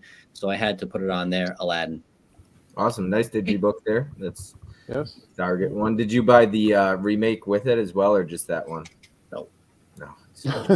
Is it crazy to say though that movie isn't near the success without Robin Williams' Genie? The movie kind of falls apart without Robin Williams. Oh, yeah. Yeah, no, he is the glue. He holds that whole thing together. Absolutely. Helen says, yeah, it should be called Genie and not Aladdin, right? Finn will never wear a tank top again on your screen. He's not a piece of meat. Oh. Oh my. He came back from the 3rd one, guys. Shh, Cody, don't call me out like that. Gus, do your research. That's why Gus isn't on the stream tonight. Didn't do his research. There you go, Gus. There's your answer. But Tony, what's up, man? What's your number 3? Mrs. Doubtfire. There's not much fucking glare. There's not much else I could really say about that has been said, but it was comedic, dramatic. I watched it a lot growing up. I'm going to agree with Tim. Sally Field's a fucking bitch in this movie. So. I don't quite have the hate for her that he does, but yeah, it's something I never really noticed growing up. But now, like rewatching it the other night, I'm like, why did you marry this woman? She clearly does not like you. So, yeah. There's that. Yeah, that's a good one. Gus is laughing. We've got Cody saying, "Oh shit, sorry, Gus. He was great in Return of Jafar." Robert Williams is it for me, no one else. Yep. All right, Mizzy, with the cat in the background. What's your number 3? Okay, my number 3 is also Aladdin. Yeah, I grew up with this. I was like 9 years old when this came out. I remember seeing it in theaters. Just the music alone was awesome. Never Had a Friend Like Me. It's a great song. And I agree, like without him, the movie wouldn't have been as good. So he is one of his best animated performances for sure. All right, I'm gonna put Tony on the spot here with this. Tony, say help is on the way in Mrs. Doubtfire's voice. Yeah, that's not happening. I can't. Help is on the way, my dearies. I already did it. I don't know. Yeah, lightning doesn't strike twice here, man. Keep going.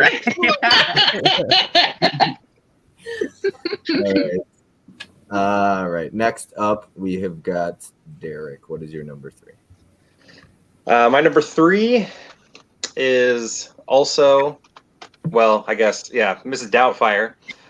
Do you think he went too far when he tried to kill Pierce Brosnan with Pepper? Oh, Did the he go too pepper. far there? Or was that okay? Yeah, he could have killed him. You're right.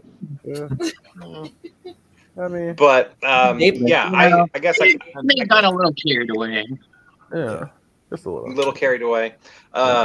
So yeah, I can't really top what Vin said. Everything was perfect there. But I always felt really cool as a kid with this movie because my dad works at a factory and they always had a Christmas party. And whenever they had the Christmas party, they'd rent out the theater and then we would get to see movies that were playing at the theater. But before this movie had come out officially, the theater had it. They had the film, so I got to see it a little bit earlier than the rest of the public, and I remember bragging about that so much when I was a little kid. So I don't know, I really like that memory that I got to see it like a couple days early before everybody else did.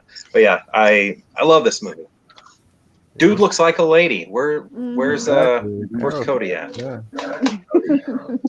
Since you touched on Pierce, by the way, in a lot of movies they would set this up and Pierce would be the villain. You know, you got to break them up so that the original couple get back together. He's a wonderful guy. Mm-hmm. He's a great character. Yeah, he's not. Yeah, Miranda is the villain. right. Yeah. Not Pierce. I said to Mizzy when I was watching it, like we were backstage watching, we put on Mrs. Doubtfire, and I was like, I was waiting for him at the bar to say something like, yeah, those kids are little shits or something. But he's like, her kids are wonderful. Yeah, kids are wonderful. Yeah. He doesn't trash or anything. He's just like, the husband's what does he say? Like a deadbeat or something? Yeah. Yeah, but he's only going off information fed by her. So Yeah. Brosnan's character is a wonderful guy. Mm-hmm. Yeah. And Tim, I agree with you. My parents were divorced and they figured it out themselves for me and my sister, how we would see them. And we got to see both of them every single day. We had a very unique situation, but it was because they worked it out together. They weren't, fighting with each other, trying to get back at one another. So the movie really does kind of have an issue there. Mm-hmm. I'm the same way. I'm an open book here, but my parents got a divorce when I was like 14 or 15. So I was like a sophomore in high school or whatever. And I said, I'm going to live with dad. And my dad was totally wanted me to. And my mom was fine with my two sisters. So it was that simple. You know what I mean? I know these are younger kids in Mrs. Doubtfire and it's a movie, obviously. But my parents didn't have to go to court and fight over who gets custody. Like my dad took me, my mom took the two sisters, and we were all fine. Yeah. That's looking out for the children. Something she didn't bother to care to do. Yeah, I mean, the thing is, the kids loved her and loved him and Mrs. Doubtfire a lot more. Than so yeah, they were in love with their dad. All right, Tiana, what's your number 3? Is it Mrs. Doubtfire? Right. My number 3 is not Miss Doubtfire. It is actually one that was talked about already, which is Aladdin. I grew up with this movie also and always watched it, and the music's so catchy. And shout out to Mel and Tony. Tiana just started bagging her Blu-rays. I did. Yep, you saw that right there. Yeah. She works and bags her Blu-rays. Yep, she works and bags her Blu-rays. Fish is over there clapping. He's got a bagged Blu-ray too. Yeah. I do bag my steel books. All right, Tracy, what would be your number 3? I do want to say it is Mrs. Doubtfire. I will say Tim and I had a brief conversation about this. I've always been an advocate for not staying together for the kids. I think that's it can be incredibly unhealthy, and I kind of dealt with that. And I wish my parents had gotten divorced when I was younger instead of waiting until I was 18. However, the way it's done, I agree. Her character as the mom is just incredibly toxic to that family. And, a companion film to this to me is Marriage Story, because I think when lawyers get involved and they try to really sway you one way or another, that's when the problems really can escalate. That's a movie about an amicable divorce that they're trying to have, and it's not really their choice at that point when the lawyers get nuts. I'm not saying you don't have a choice when it is involved with children. Like, obviously you should be the adult and co-parent and make their lives as happy and normal as possible. But I totally agree with all of you in the chat that have just been talking about that film. I think his role in that is amazing. I think it's iconic, and it really, there are certain iconic films where it does deal with dads and divorce, and this is, I think, Kramer versus Kramer. This is high up there for sure. Yeah.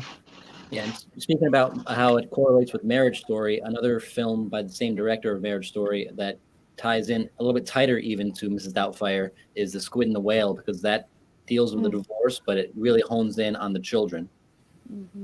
Yeah, It's a great one. I agree with what Tracy said. I always enjoy hearing Tracy because you always come with something good, like Dunkirk. But yeah, I'm sorry, Tim. Tim, I love you. Don't hate me. But no, I absolutely agree. I completely agree. It was better for my parents to get a divorce as well. And you know what? They didn't go through, like, they basically came to an agreement on almost everything. They didn't have to worry about getting lawyers and going through all that stuff. And they are totally civil with one another. They don't hate each other. They can absolutely be in the same room. Their new spouses can be in the same room as well. And they were totally fine with the whole kid situation. So I completely agree with what you're saying. It's definitely better.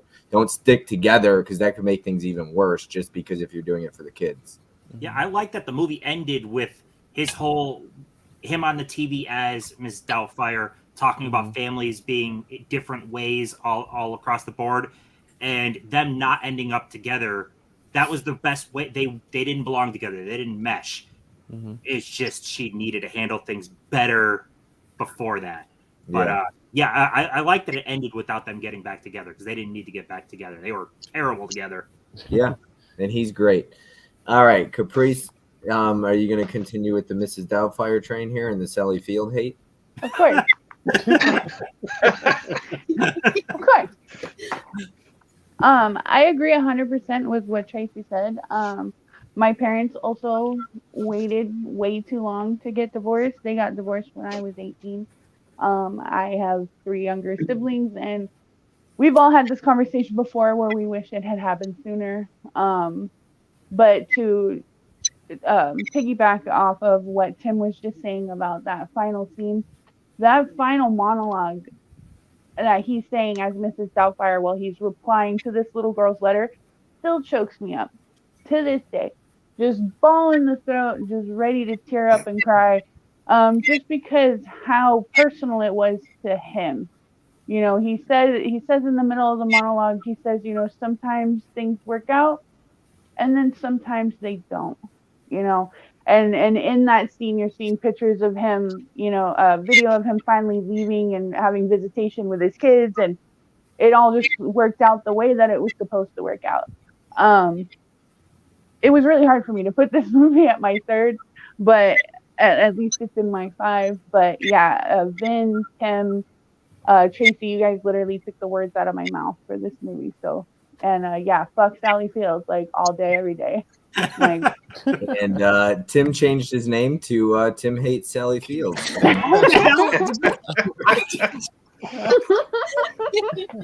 You can change my name. I didn't even know. I can. You can. I always love when they choose an actor that's like really likable though in Hollywood, Right. and they make them the villain. Like that's which is totally what they did with her for sure. Because Sally everyone Field is loves wonderful. her. Yeah, Sally exactly. Fields is amazing. Yeah. It's just, she And made you can hate totally, her. like, when you guys said, I think Fish said it, like, she does her job really well.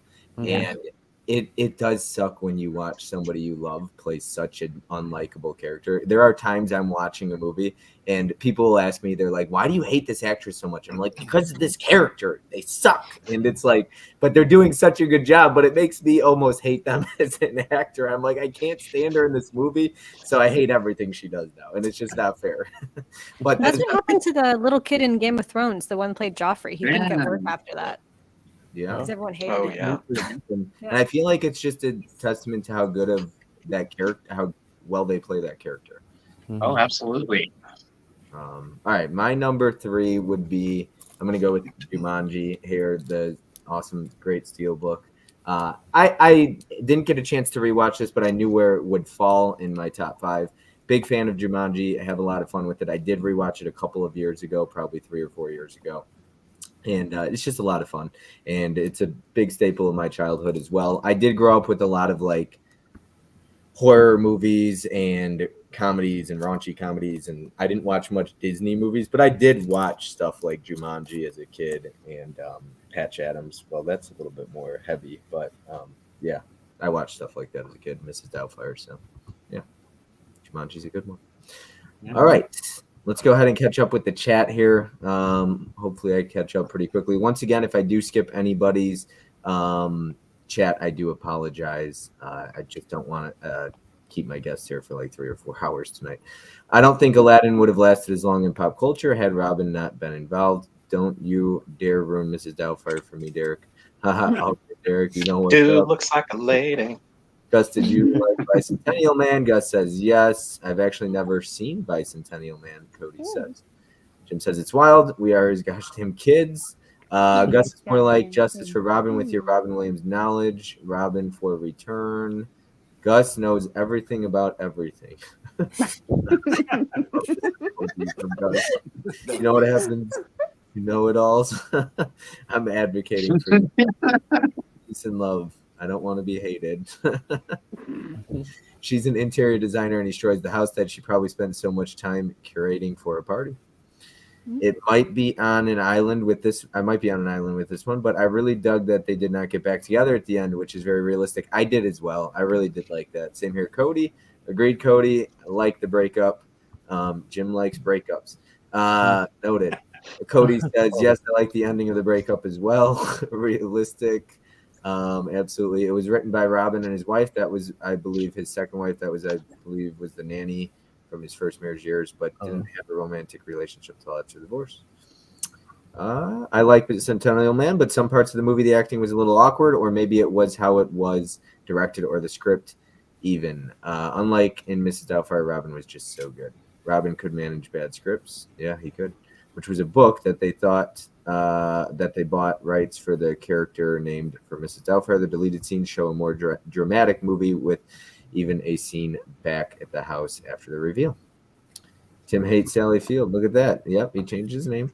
We all agree that Sally Field's best performance was the voice of Sassy and Homeward. I love Cax, but I hate Sassy. She's such a bitch. She's sassy. Is it because it's Sally Field, or is it just because she's a bitch? I absolutely love Chance. I love Chance, and I love when he puts her in the thing and she rolls down the. What cat hurt you as a child, Bob? No, it was Yeah. You don't hurt me as a child. That role, Cody. I don't know if I'd go for that. That was her best dude. That and Hello, Miss. My Name Is Yours. My favorite Sally Fields films are Norma Ray and Smokey and the Bandit. Oh, Smokey and the Bandit, such a fun movie. Robin was so good at ad-libs in the Good Will Hunting that the director just added it to the movie. Absolutely, Sydney. What's Johnny watching says Sally's best performance is probably Norma Ray. Jim says Sally's best performance was Smokey and the Bandit. No arguments. Pure Hangouts says Cody, you've got those facts. Homeward Bound is 100. A top 5 all time for me. I love Homeward Bound. I love Chance. I absolutely love Sally Fields. Bob hates Sally Fields. Tim hates Sally Fields the whole time. Dang Bobby, animal cruelty and reporting Bobby. So best performance is 80 for Brady. Homeward Bound, there was no mistreatment, right? I don't think so, because I heard there was massive mistreatment during Milo and Otis, which kind of ruins things. Oh, Tim, if you watch Milo, I tried to watch Milo and Otis last year. It's wild how scary. Like, you can just watch the film and you're horrified what they put these animals through. Like, as you know. I can't. I haven't seen it since a kid, but when I read how bad they treated, I think a couple died during. You would die. Yeah. Wow. No. No bad movie. That's a party foul. Jim I think everything was okay with Homeward Bound, or Disney's very good at, silencing things. No, I think you're right. I think Homeward Bound was absolutely fine with animal. Like, there was no animal cruelty. There were no kittens in baskets drowning after multiple takes of using multiple cats for a river scene. So, like they did in Milo and Otis. I remember Hard Copy Blues crying with his son when he rewatched Homeward Bound. Isn't that right, Ben? Which one? Homeward Bound. Oh yeah, my son. Yeah. Okay, you didn't cry though. No, well, I watched that because of Derek's video. Okay. He put out I a was video all bawling. about. I love Homeward Bound. Especially the sad second one too, Lost in San Francisco. I just think Chance is just such a And cool dog. That's the Yeah. right way to handle animal narration in live action. Just hearing it, but not trying to have the mouth Right. move. The with mouth bird. move. Yeah. I hate Yeah. that. Yeah. And I'm all for Delilah and Chance all day, every day. We've got Jerry saying, "What's up? What's going on, Jerry? How are you tonight?" Helen Oates says, "Hey, Jerry." Jim Powers says, "Milo and Otis should be banned." Jerry says, "Helen, what's up, brother?"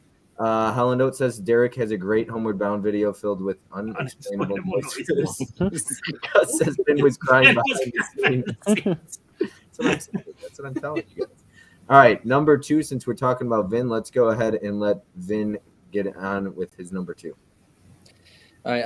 I don't have this one on physical because I just discovered it within the past 6 months, and I was wondering if anybody was going to pull this, and nobody has. But it's an amazing film, so I highly recommend it to everybody on the panel, and that is Moscow on the Hudson. So I don't know how well you can see that, Never heard of but it. Robin Williams plays a Soviet who works for the circus in Russia, and they travel to New York City for a performance, and he defects and tries to stay in New York and live as a citizen. And there's this great scene where they're in a mall and the KGB is coming after him, and he's evading them, and it becomes this big media story in the papers and whatnot. And the whole movie is about Robin Williams living in New York, trying to make a life for himself, trying to get settled, trying to make money to send back to his family. He gets into a relationship with somebody. He makes various friends, but it's all about him in the city as an immigrant trying to make his way. And it's just an amazing movie. And what's even more impressive about this film is Robin Williams actually learned how to speak Russian for this role, which which I think is so impressive. People who can speak multiple languages, I just think that's so awesome. And I started watching the movie and he was speaking Russian. And I was like, well, did he just learn a couple of lines of dialogue for this film? But no, he speaks Russian throughout the whole damn film. And it's so impressive. It's called Moscow on the Hudson. It's streaming on HBO Max. And it just blew me away. It's so good, so good. So if you guys haven't seen it or heard of it, definitely high marks from me. Check it out. Awesome. Yeah, I've never heard Donde of está la biblioteca? I'm fluent in 2 languages.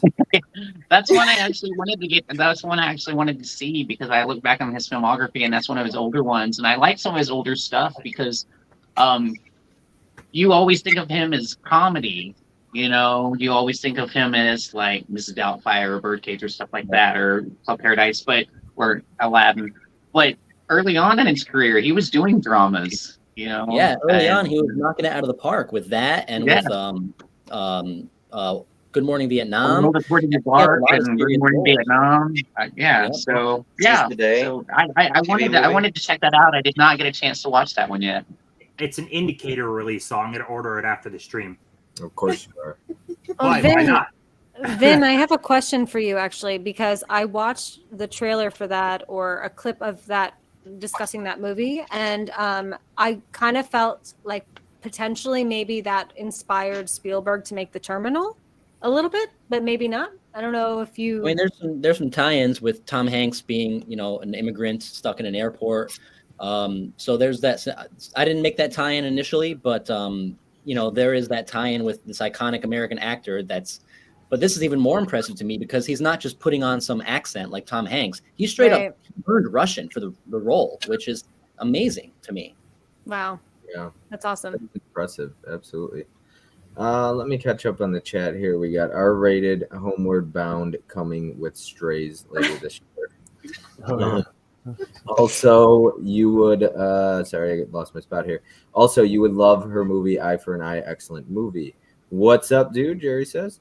Moscow on the Hudson sounds really good. I got to see this. And Holland will. Yes, Sally Fields is great in Eye for an Eye. What's up, Jerry? Dude says, we've got Gus saying, thank you, Vin. That's why we are good friends.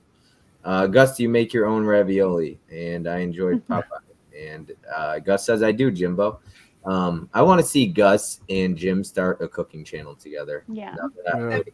would be great. Like Ken and Michelle are Can't Miss TV. Gus and Jim would be Can't Miss TV for sure. The banter those two have had back and forth would be.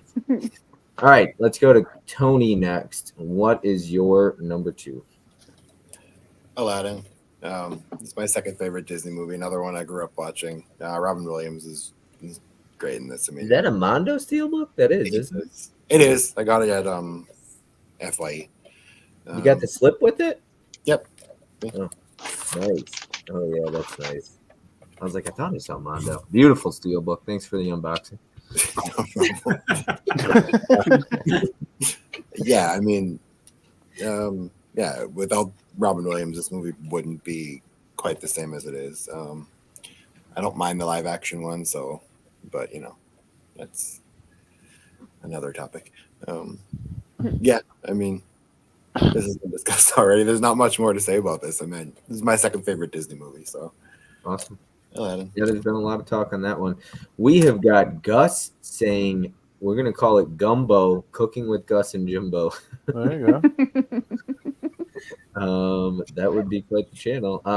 Yes, Cody Sally hearing her daughter on the phone at the beginning is gut wrenching. Johnny says. Dude says, I agree, Johnny. We got Jerry saying, Johnny. Dang, Tony, let me cop that Mondo Steelbook of Aladdin. Yeah. You never know, too, if you check your FYE, sometimes those things are marked down like pretty cheap. They are. That was only $20. Yeah, they don't really advertise them. They're just kind of there. No, they're mixed in. Yeah. Yeah, you can find those sometimes.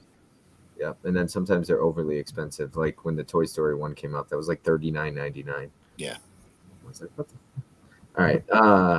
Yes, Chef Holland says you're gonna be saying chef a whole lot on this new cooking channel that's coming. What's Johnny watching? Are you guys gonna watch movies while you cook or what? I'm just curious. Please let us know. Caprice, you're up next. What is your number 2? My number 2 is What Dreams May Come. This movie is probably one of the most visually stunning movies I've ever seen. The story is very interesting. It's about a man who passes away and he's watching over his, distraught wife. And I don't want to give too much away if anybody hasn't seen it yet. But visual wise, I don't know very many movies that have stuck with me enough to have me still pull it years after it was made and still be like, this is one of the most beautiful movies visually that I've ever seen. I was in the live chat for the Hopes and Dreams stream, and Jay Fox took the words straight out of my mouth. I want a 4K of this movie so bad. It's one of my top 5 requests for a 4K. I hope one day we get it. I don't know if we will or not, but my number 2, What Dreams May Come. Awesome. And we have got, let's see here. Tim looks so young right now, he would eat free at a buffet.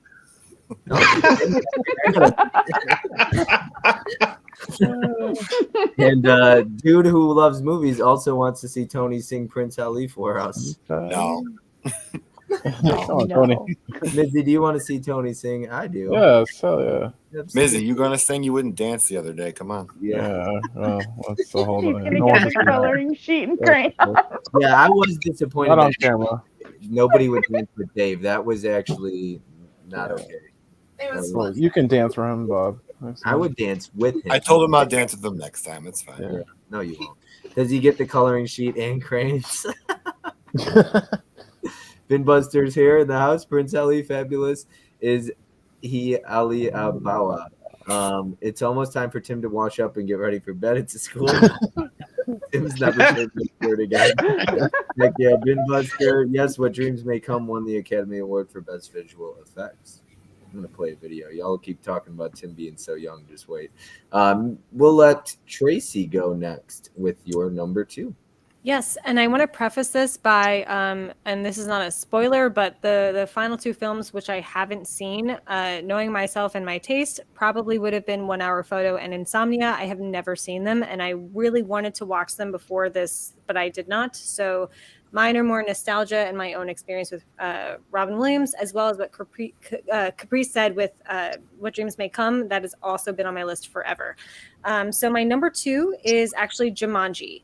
I saw it as a kid. I was obsessed with that movie. I even bought the board game afterwards. And I, like, in my own, like, 7-year-old brain or whatever, how old I was, like, really was, like, hoping, like, well, maybe, like, if I play again, then, like, monkeys will come through my window. You know what I mean? I'm like, chaos will happen. Yeah, I think it's, like, a really smart film. And it's a really original concept. And I really hope that we get more of those in the future with children's films. I think we've kind of gotten a little bit lazy and are just repurposing IPs with that. And this was such a really creative and original film. So that's my number 2. Awesome. All right. You know, it's kind of sad. I enjoy the newer Jumanjis for what they are, but they lack everything about what made the original special. Yeah, it makes me want to. I want to show my my littlest, my 7-year-old Jumanji soon. Now, hearing you talk about it, I forgot. I didn't forget about it, but I don't think that my youngest has seen that. And like you said, like they don't make children's movies that are just so interesting and unique like that anymore. They're all kind of just repurposed, or just not as, you know, whatever you want to say. But I want to show them that one soon. Yeah. All right, Tiana, what would be your number 2? All right, my number 2. Sorry, it's not open. I just bought it. Also, it's Hook. I love this movie. It's such a fun classic movie, and yeah, it's a really good Peter Pan movie. Awesome. Yep. Yeah. That score to that movie is great. Watch that. If I missed out on it as a kid, is it still going to have that same effect now, though? Probably not. Probably not. Yeah. I don't know. It's crazy when you miss out on it. It's not a great film. It's a great film. It's a lot of fun. But yeah, I don't know. I was a little older when it came out, and I still really enjoyed it. But that Spielberg magic, though, I feel works at every age. I don't know. Yeah, I think it still works. Yeah, it's a Peter Pan movie, but at the same time, it's a different adaptation. This is an older Peter Pan. This isn't a childlike thing. It still has that childlike essence, but this is an adult Peter Pan. So this is like this is different from what you're used to. So I feel like you would still have that same reaction to it, even seeing it now as older. Yeah, I feel like Hook holds up a la E.T. or a la Jurassic Park, or, you know, those classics. I think that Hook is in that stratosphere of films that are just kind of like timeless. And you mentioned more Spielberg. It's just that Spielberg magic, man. His stuff all holds up. Tim loves Jurassic Park. All right, Derek, what would be your number 2? We ain't never had a friend like him. It's going to be Aladdin. That's a clamshell. Wow. Yeah, and this is the VHS I grew up watching. This is the one right here. I got it to this day. This has been through the VCR many, many times. One of my most watched movies. The Disney Renaissance, I was the perfect age for it. Starting with Little Mermaid, which was like 89. So I would have been 4 when that came out, you know, all the way up to Lion King.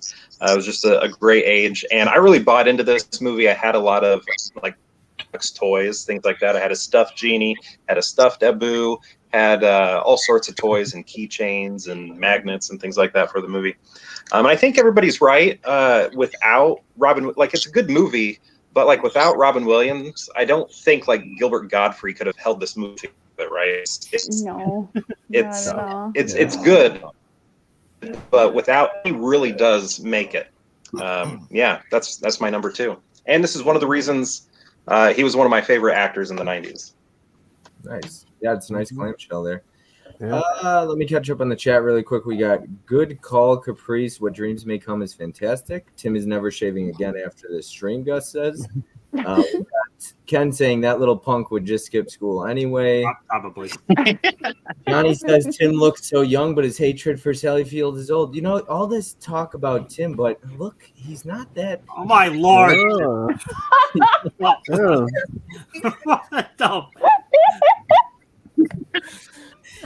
He's been training with Vin, so running the Fuck. That caught me off guard. You don't want to see the real all this. It is not pretty. Oh, But Tim, you know what's funny about that photo? I'm gonna play it once more. If you look at the face and the body, it looks actually like it could pass for you. Yeah, it's better Photoshop this time. It is good Photoshop. So I Who's believe that? Derek? oh my Derek? god. training with Garrett and Vin and me, you know, and he's starting to get into Yeah. that body. So congrats, Tim. Nice job. All right, Mizzy followed up with that. All right, yeah. So my number 2 is Mrs. Doubtfire. This is a classic for me. Love it. It's funny. It's heartwarming. There's some drama in there. A lot of us can relate because as a lot of people, my childhood divorce. So my parents weren't like that. Yeah. So my mom was not like Sally Field, thank God. So, but yeah, me and Bob watched this the other night. Like I was just quoting it. Like it's stuck with me. It's been 30 years since that came out. I guess 93. Yeah, so 30 years. But yeah, it's just a fun movie. I had a lot of fun with it. Yeah, he was. Yeah, it's very quotable. And Bob was getting annoyed with me probably quoting Mizzy it. remembered a lot of the quotes. Congrats to him Yeah, because just that's the lines and always stuff. fun So. doing that. Shows how much you love a movie. All right, Fish, what is your number 2? Well, as I throw it on the floor here, it's not a slipcover. Don't worry. Anyways, I went with this. I've got a little justice for Sally here. I'm going to talk about Mrs. Doubtfire, but I do want to talk about. I'm watching it. I don't know if you guys know this, but I always watch a movie or something about what we're talking about. So I'm watching Mrs. Doubtfire right now, and when you guys were going off on the hate about Sally Field, it pulled up this, or it came upon the scene where they're having that little heart-to-heart in the kitchen, and she's basically telling, we had it good. She just hated being the bad guy all the time. He put her in that position so much that she just, she got bitter, and she just fell out of love because she hated, he always got to have the fun. She always had to play the bad cop. So she, she didn't feel that it was a mutual, a mutual relationship as far as parenting goes. So, but yeah. Anyways, that being said, a little insight into where hopefully she was coming from. But anyways, I love this movie. It's fantastic. See, Robin Williams is wonderful as always. It's still, Caprice touched on it when the very end, that last scene where he is Mrs. Doubtfire on the TV and talking about how divorce can affect people, parents, and the children. It still gets me every time. I love this movie so very much. It's that's why it's my number 2. But yeah, sorry, I just wanted to say that for Sally there. Sally Field was the bad guy because she was a bitch in it. But But she's a good actress. You're 100% right, Fish. Those two, they weren't meant to be. They were a bad couple. That's irrelevant of the children, though. If you think so that saying opposites attract even, right? And he was just outgoing and energetic and loved to have fun with the kids. And she said, like you're saying, she was, always had to be the bad guy, but it's like she could have, she could have been more accepting. More accepting of who he was, who he wanted to be as well, that he was this fun, energetic person. He wasn't doing anything wrong. He was just having fun with his kids. Yeah, I could see as a couple, I could see him not being the great husband, though, putting her in the bad spot all the time. But that's still, all of that is irrelevant of the children. You keep that shit between the two of you. You could not get along at all.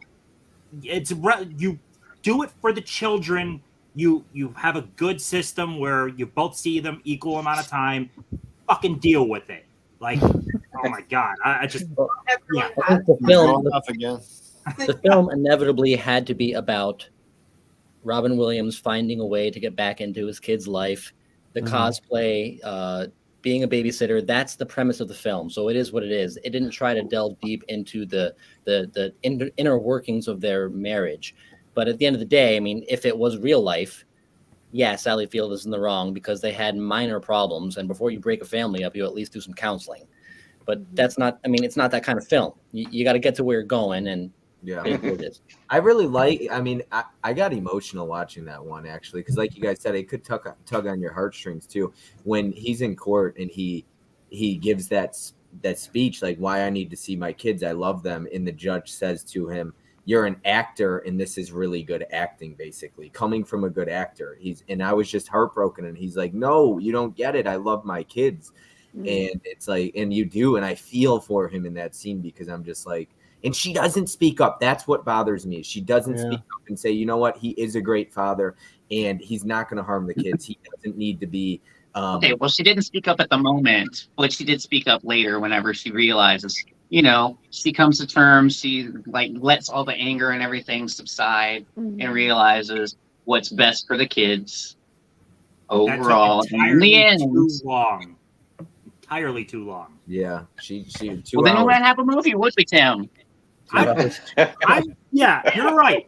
Based on the plotting of the movie, yes, she had to be the evil, fucking terrible person she was. But I'm just standing by. She sucked. Oh, hate her character. Tim still hates her. No, I agree with you, Tim, too, because I agree with everyone on the panel. Yes, it's a movie, and if we're really diving deep, I the one thing I would say is, like, when parents start having one person is the good cop and one is the bad cop, and kids can become very manipulative, and they know, like, oh, well, mom's gonna say no or dad's gonna say no, so I'm gonna go to the other parent.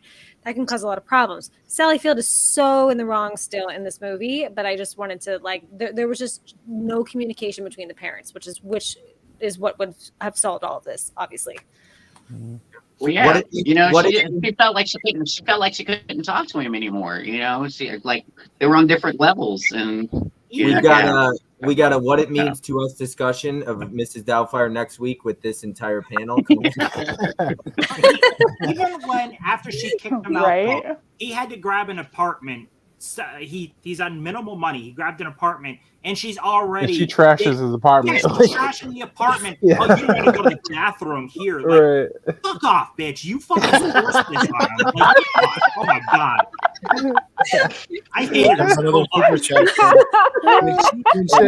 needs to do a whole video on Sally I heard Field. he has an older woman. I heard she's hideous. Over there, it's like, quit being judgmental. What the hell? It's like, good if he has a hideous old woman, you know, and that's his new woman. What's your problem? You broke up with him. You ditched him. Like, let him have a hideous old woman.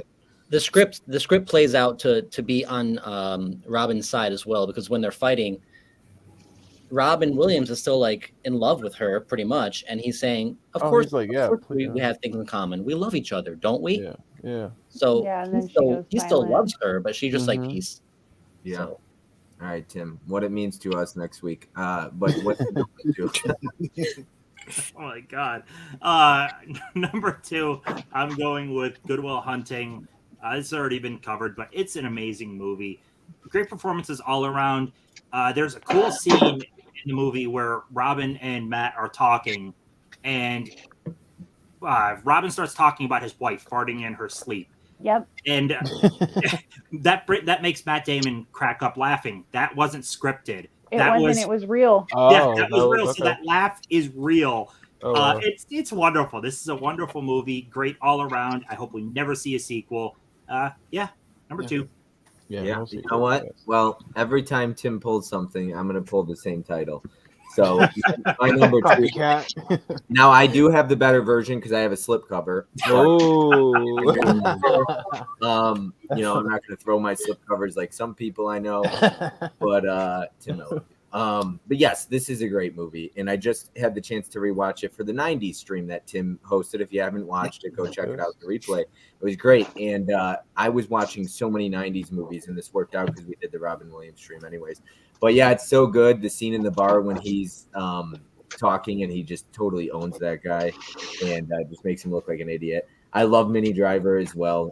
Big fan of her. I think she's absolutely beautiful. I just adore her in this. And I like Ben Affleck as an actor. And one of the most powerful scenes in this movie or any movie is that scene where he says to him, he's like, if you're still here in 20 years or whatever, he says to him, I'll beat your ass or whatever he says to him. And he's like, because he's like, well, that's not right to say. And he talks to him and he's like, well, listen, you have a gift that we don't have. Like, I know who I am. I know I'm going to be here tomorrow. I know I'll be here in 10 years, but you have it better. Like, you have a gift. No, don't ruin it, you know? And I just thought that was incredible. I absolutely love that scene. I think it's such a good quote he gives right there. Such a good speech he gives to him. Yeah, great. That's a great movie. I only left it off because he's more of a supporting role, but he won an award, the Academy Award, correct, for that? Yeah, supporting. Yeah. One of the best supporting roles ever. Those scenes, the therapy scenes, are so amazing and so powerful. When he says to him, "It's not." What does he say? It's not your fault. It's not your fault. It's not your fault. Like, and then he's like, I know. And I could feel myself getting that scene. How do you not get choked up watching that scene? Because Matt Damon's just like, I know, stop. I get it. It's not. And he's like, no, it's not your fault. And then he just cries. And it's like, we see Matt Damon cry, we all cry. That really good line that he has when he's talking to Robin Williams about his father maybe his father-in-law abusing him. And he said, okay, pick one that you're going to get beat with, the wrench or the belt. And Robin's like, I would have to go with the belt. And he was like, oh, I picked the wrench.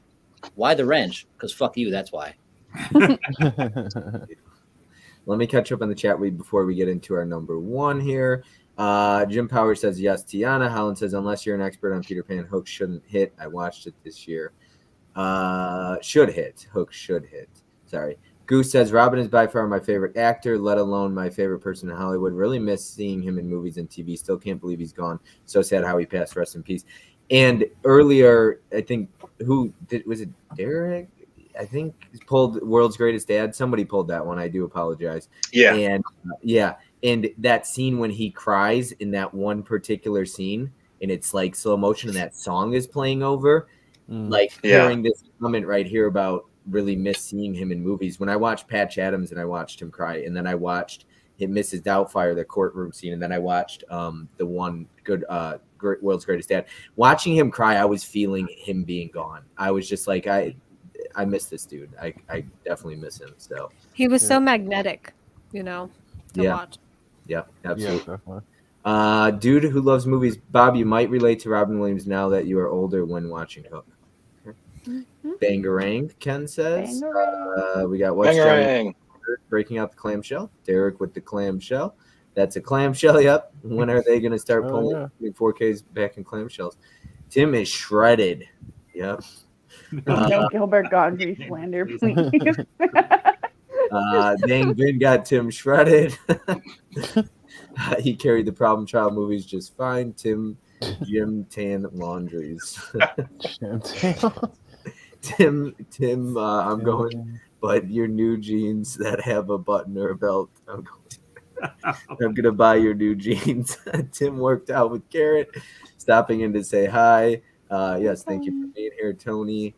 Hey, Tony, diarrhea forever. Tony, diarrhea forever. Hi, Tony, diarrhea forever. Hi, Tony. We are not worthy. Tony Blues. Tony, you'd be proud of all of the bagged Blu-rays. Yep. Tiana, shout out to Tiana. She is bagging her Blu-rays now, Tony. And you were a huge inspiration, I believe.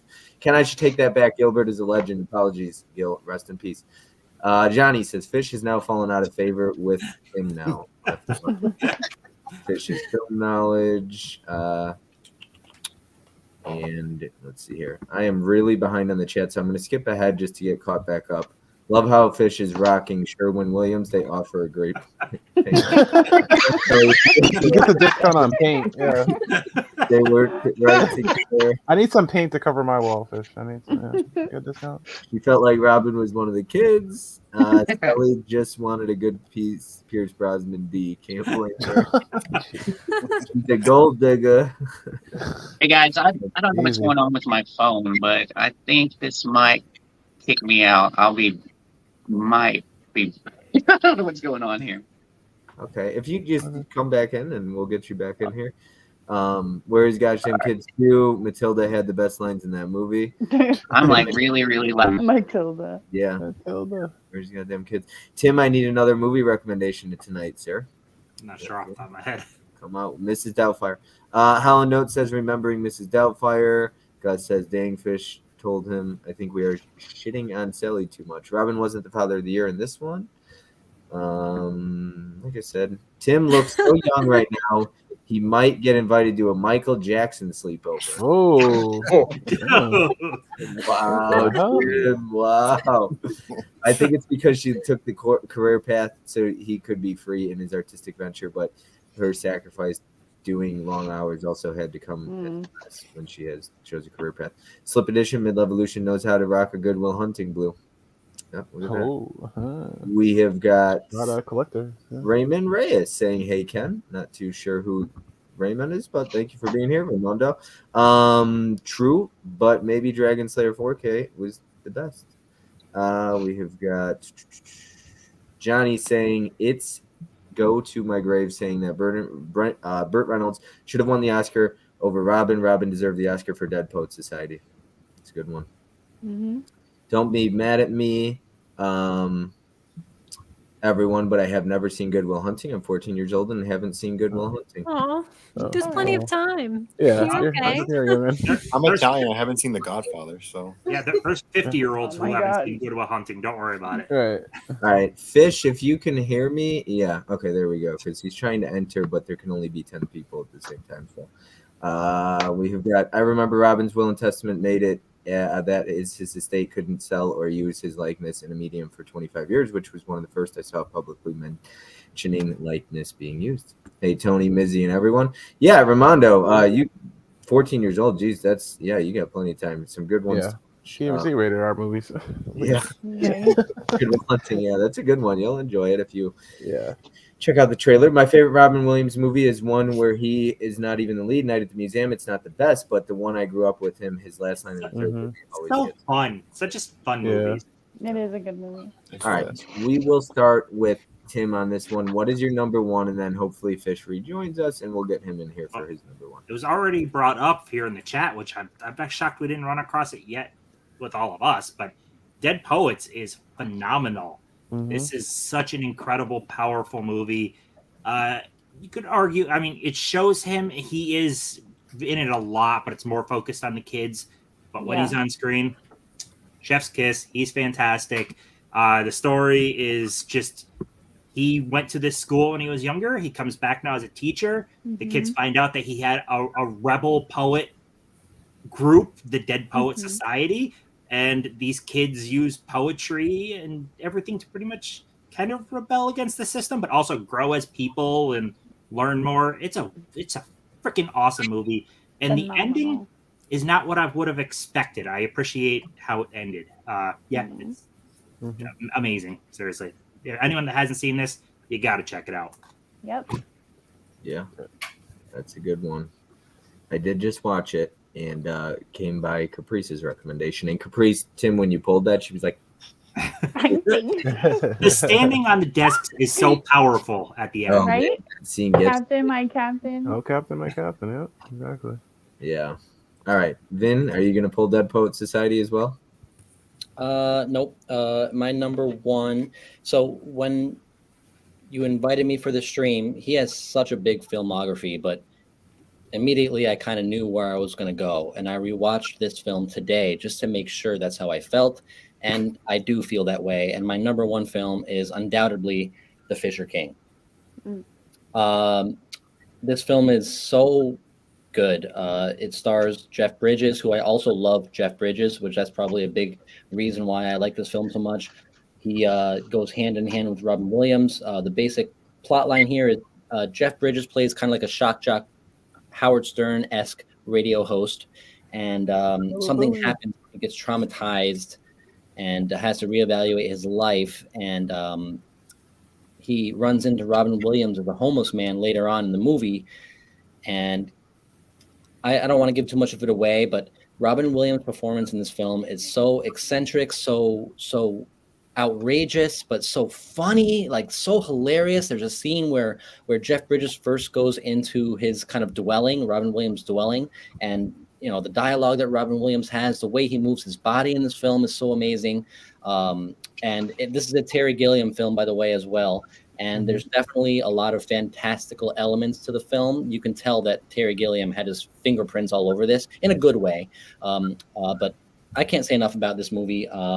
If you have not seen The Fisher King, if you like Terry Gilliam, if you like Jeff Bridges, Robin Williams, this is another early one from the 80s. And I found this film a couple of years ago, and I just fell in love with it. And I watched it again today, and it's probably one of my top 20 all time. I just really, really enjoy it. It's good. So yeah, check this out if you haven't seen it. Awesome. And we have got Fish back.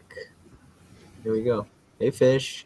What's up, guys? Sorry, I don't know what's going on with my phone. It is not. Fish is back. It's like, ugh. That happens, man. You're good. I don't know, but I'm on my tablet, so I have no fucking clue.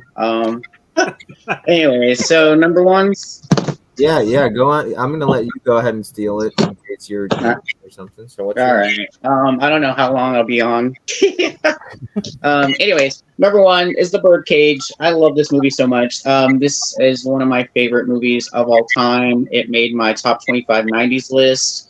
Robin Williams, of course, we talked about it earlier. Nathan Lane plays the overtop comedy, but Robin Williams, you need a straight man to kind of bring it all in, rein it in, keep it all together, and he plays that role so perfectly. He does have his moments where he does play over the top as well, but when it gets down to it, he is a straight man in this movie, but straight man. But anyways, I love this whole cast is fantastic.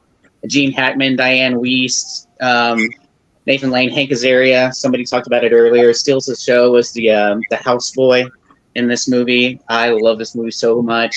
Very quotable. When he goes off on stage about all different kinds of dance, and he does each kind of dance, it's fantastic. I love this movie so very much. So Birdcage is my number one. Awesome. I think we're gonna see a lot more Dead Poets, Birdcage, maybe. Goose says 1 hour photos, another great Williams movie. It gave off a really weird feeling seeing him in his role of a psychopath. Great performance. Yep. Helen, what's your top Robin Williams? Robon. Jerry says hard copy blues. What's up, sir? I think I'm also Team Fisher, Helen says.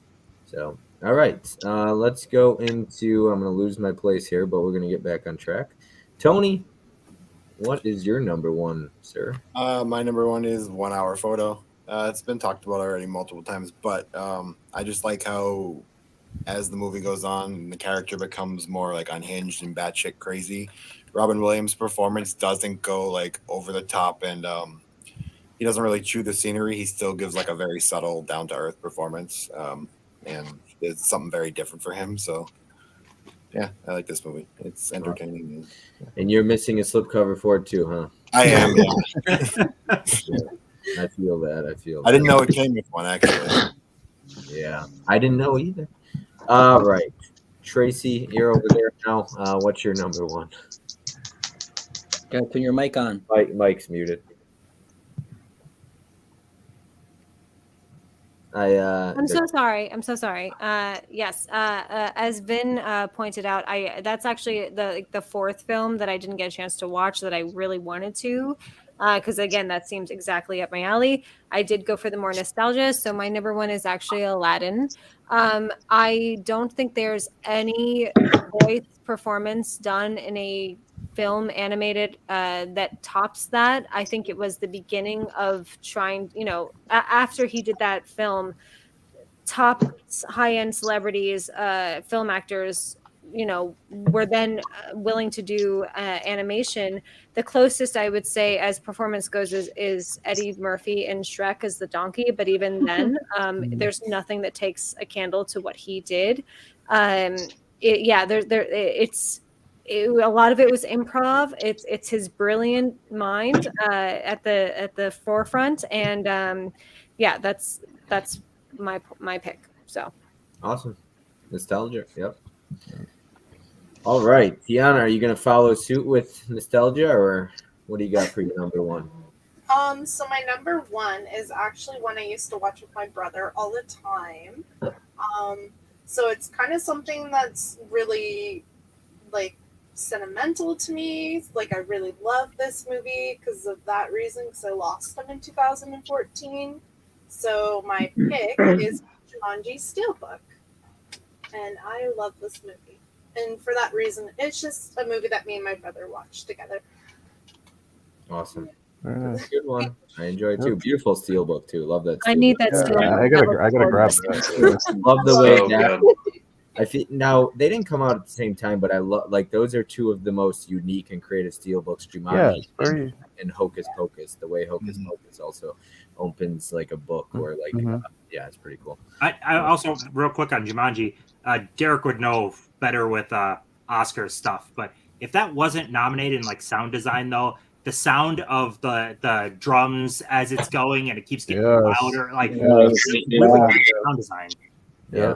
Yeah, I don't know if I don't think that was nominated for anything, but I was also thinking about the visual effects. And if you think about like the year it was made, those are pretty phenomenal. It was like 95 or something. Oh yeah. Was it 95? Yeah, those somewhere are around there. pretty 95. good. It looks pretty good. Yeah.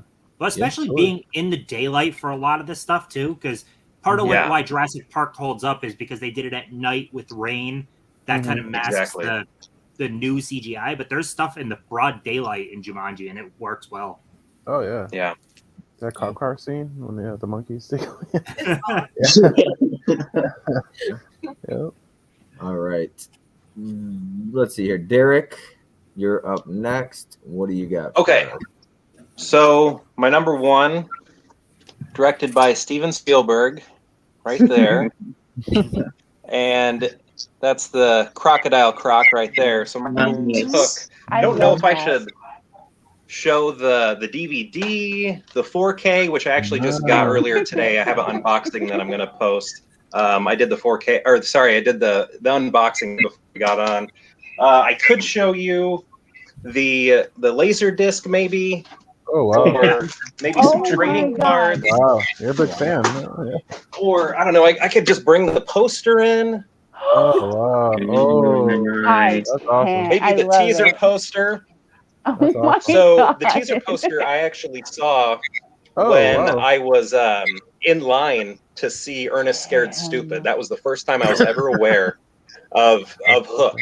I was there with a friend, and he pointed the poster out to me, knew what the movie was about. He told me about it, and I was instantly interested. And then I did get to see it in the theater.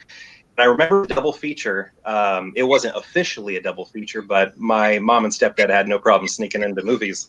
So I think maybe we saw, maybe it was like Final Goes West or something, or Tom and Huck, or I can't remember what it was, but I remember seeing Hook and absolutely falling in love with it.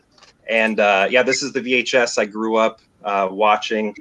It's interesting. We've been talking about Mrs. Doubtfire a lot, and there we have a father who has a strong connection with his children, trying to get them back. But in this movie, the boy who's forever young gave up his youth for love, grew up, and has like no childlike qualities at all. He's not fun. He's a workaholic, loses his kids to Hook, maybe the Sally Field of this movie, and he has to get them back and develops a relationship with them. One sort of grows and he realizes, I haven't been a good father to these kids, and I need to make it up. And yeah, I love it. I love him in it. I think the Lost Boys are great, but he's like in a lot of ways it's a dramatic role, but he uses his comedy chops, epic comedy chops, to show like the childlike quality of Peter Pan, and all of that works so well. He also had to shave because he's a very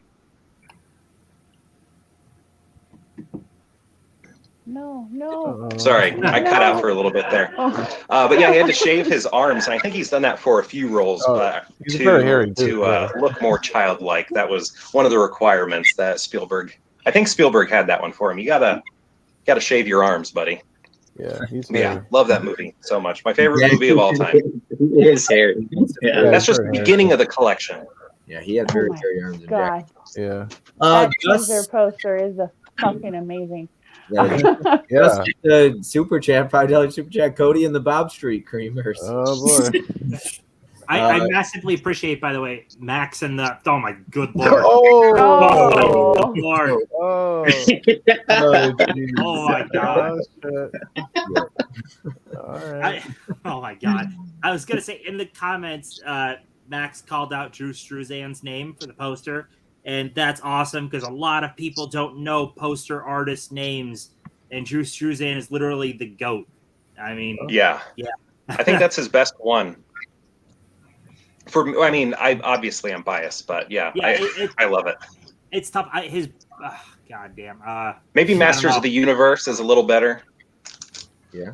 Max loves poster artists for sure. Like that's one of his favorite things. So I'm not surprised he called that out. All right, let me catch up with the chat here just a little bit. We got Codebreaker. What's up, Chris? What's up, everyone? BF. Tiana, is that Bree or B? It's Bree. It is Bree. Okay, Tiana, I love Jumanji. Johnny says hello, Chris. Goose says I also love RV. Definitely not his best, but just another one I grew up with. Didn't hear a lot of people talk about it. Got JoJo in that one. Ramondo says same. Helen Oates says Bangarang. Jim Powers Goose. RV is a cinematic classic. Show it all. Rufio. Great score in Hook. Let's see here. I absolutely love that Hook teaser poster. We got Max Field saying Drew Struzan poster for the win. Geez, I keep losing my spot here. This damn chat's getting away from me. Bob Hoskins as Smee. Hook is a masterpiece. We got what's up? What pop-up was that, Bob? Haha, wow. I could play it once more. It's we stream together, we cream together. So fun time. Derek even starts all of his videos off with the Hook nod. Oh, there you are, Peter. And yes, Drew Struzan is the best. Love his Masters of the Universe poster so much better than the release poster. So let's see here. I think we got two more people to go this round. We got Caprice and Mizzy, correct? Yeah. But Caprice, what's your number one for us? Is it Dead Poet Society? No. Weirdly enough, no. But I will say Dead Poets Society was going to be my honorable mention. Bob already knows I love that movie to death, but I just sacrifices had to be made, and Dead Poets Society was one of them. All these Unfortunately, people for this list. recommending movies like Caprice and Fish, and then they leave it off of their top 5. I'm like, how good is the movie really? If you're No, it's not amazing, that. Bob. No, it's phenomenal, and I'm still keeping it on that list because it's true. This okay, so my number one is 1 Hour Photo. I love obsession movies. This performance is up there with me. With The Hand That Rocks the Cradle with Rebecca De Mornay. This character was just other level for me. I believe Vin said it earlier. This is literally his darkest roles. And darkness is kind of my thing. I mean, I'm known for loving horror and thrillers, and I mean, how can I leave this out and not feel a certain type of way about it? But I do have this up as my honorable mention. Again, I do love this movie to death, and I do recommend anybody see it, but I couldn't put one over the other when it came to 1 Hour Photo. So 1 Hour Photo is my number one. Gotcha. I did watch Dead Poet Society, by the way, and I won't share my thoughts yet. I'll save it for a stream with you, Caprice, but it was good. That was it. That was good. Yeah, I don't want to share my thoughts. I don't want to blow my load now. Goose says Bob's writing that line between R and NC-17 every single one of my streams, man. Bob and Tim look like the shifty lawyers in that photo. I see you, B. Hit that like button, everyone. Thank you, Tiana. They look like car salesmen. The Hand That Rocks the Cradle, one of my absolute favorites.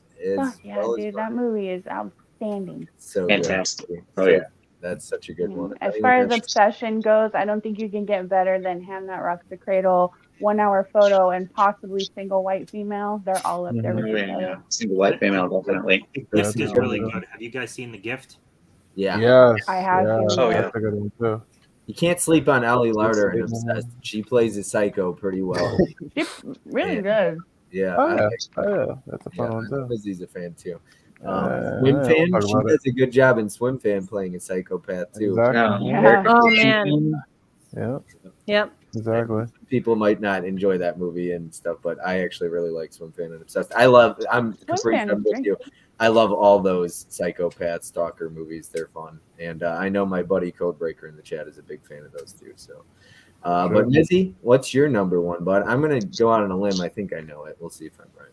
Oh, I don't know. You might not be, but Good Will Hunting. There you go. Yeah, it's just a great performance all around. From everybody. Yeah, Ben Affleck, Matt Damon, him. They all won awards, which deservedly so. And maybe I'm a little biased because it takes place in Boston. They're from Boston, so I'm a Boston boy. So yeah, it's a Missy good one. was I'm sorry, I can't remember everybody's numbers. Was it number 2 Mrs. Doubtfire for you or Yes. what? Yeah. Okay, that's why I was like, all right, I was debating between both. Yeah, I had switched later gotcha. on. Yeah. Okay, gotcha. Laugh out loud, Jimbo and Magickin says, "What's up, everyone?" All right, what's up, Mike? How are you? So my number one, I'm gonna pull this. Mizzy said it better be in your top 5, and it's honestly it was between Good Will Hunting and this. That's right. Oh shit. Not through Mizzy here, but number one is Mrs. Doubtfire. Sally Field's bitch, but I love Mrs. Doubtfire. I do. In rewatching this, like when you talk about rewatches and going back and rewatching movies that you haven't seen in 20 years and stuff like that, some of them don't hold up great, but some of them are so fun to rewatch and you don't remember anything about it. And I barely, if I had it was just pieces of the movie I had seen, but if I was probably a young kid when I watched this, and it was so much fun to watch. It was actually really funny. It was heartwarming. There were scenes that really got me emotional, especially in the courtroom on the second case. But yeah, this was so good. And Robin Williams is hilarious in it.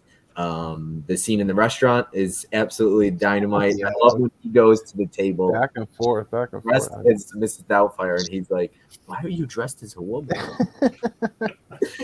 I love that guy as well. But yes, Mrs. Doubtfire is my number one. Just absolutely loved it. So big fan. But we'll go through. I'll basically let everyone close it out. Tell everyone where they can find you, what your channel's all about. Subscribe, all that stuff. Subscribe to everybody. Their link should be in the description down below. I've only messed up once. I believe it should be in there. So let me catch up with the chat, and then I'll let you guys kind of talk about some honorable mentions if you want, and where they could find you on your channel. Bob's showing chest tonight. I will not accept the Sally Field slander. That being said, she's the worst Aunt May. Yeah. Ramondo says, I watched Bicentennial Man for the first time and it was good. I didn't know Robin Williams played the robot. Yep. Rest in peace to the Flubber Man. Maxfield says, yeah, he has the robots. Yep. And Jim says, too much Flubber dogs. Too much Flubber dogs. He doesn't like it. Fish, I'll let you start us out. I'll work backwards here into Tim. Nope.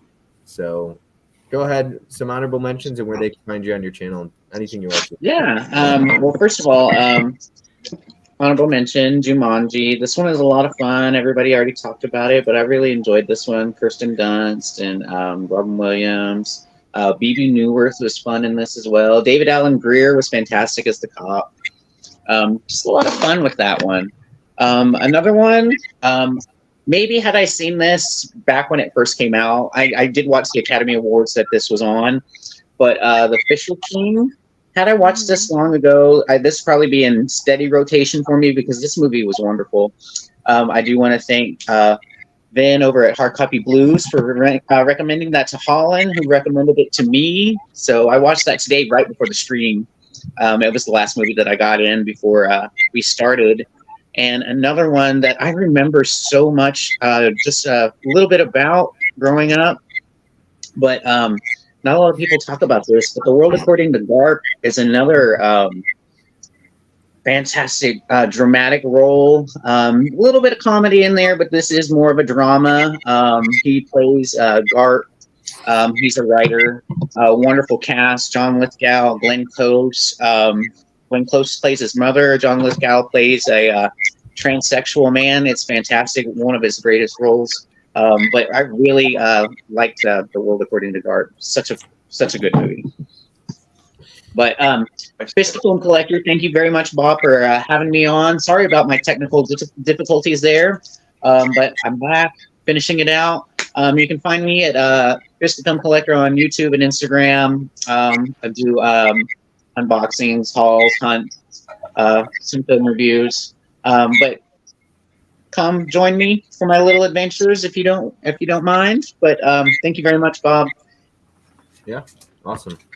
And Jim, I'll set it up since I made you uncomfortable. I'm sorry, Jim. How's that any better?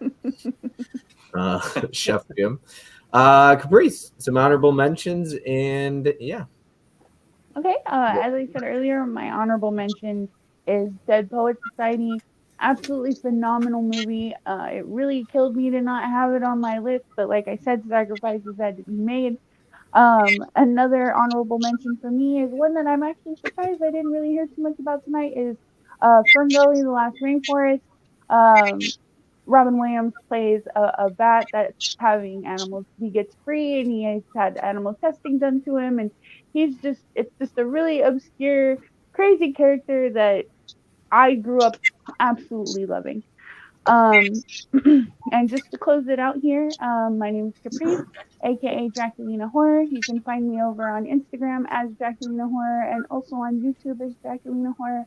I have a few things coming up this week. Tomorrow I'll be with Mega Mike the Movie Man talking about movies that are based off video games. And then I have some other things planned with some of the amazing panelists on this panel later on this month.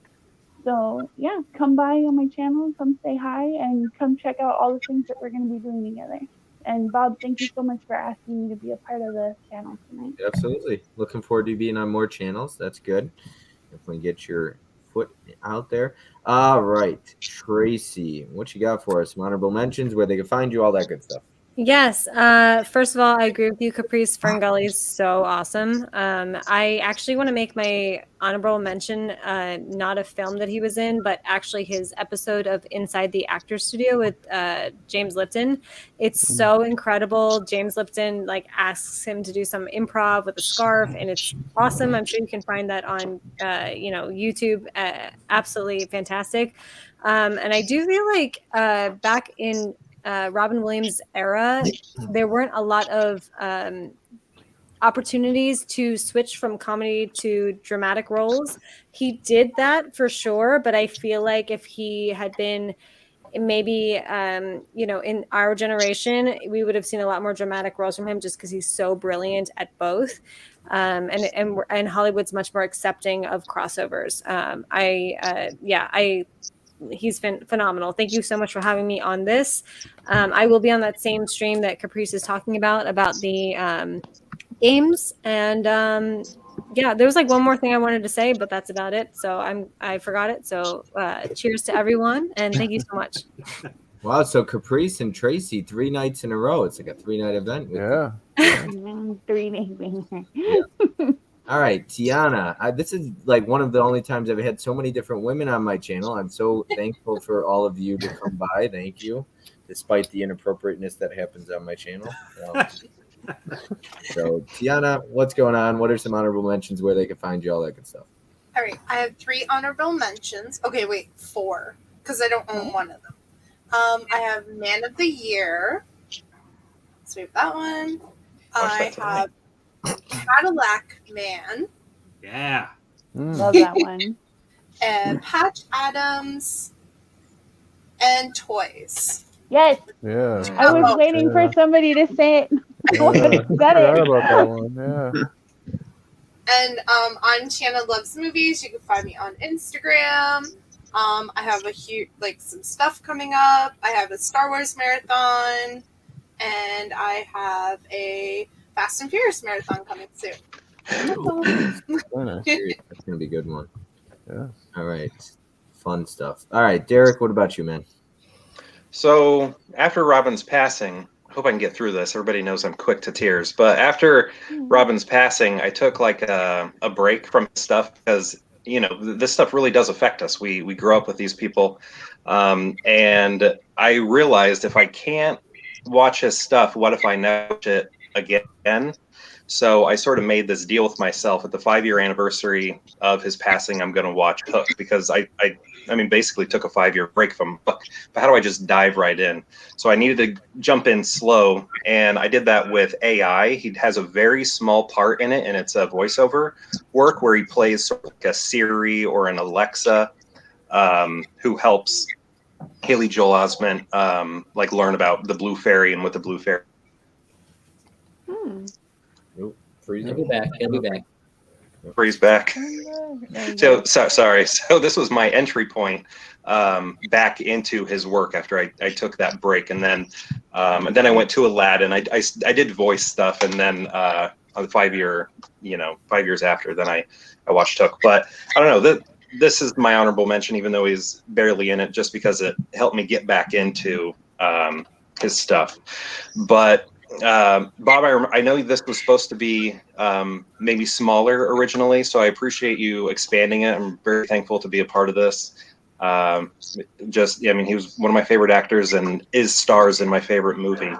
But my channel, I'm Derek from Pure Hangout, and coming up, actually, I'll just let Vin talk about it because I'm going to be on his for a stream, but I'm sure he'll talk about that. So, yeah, thank you so much again, Bob.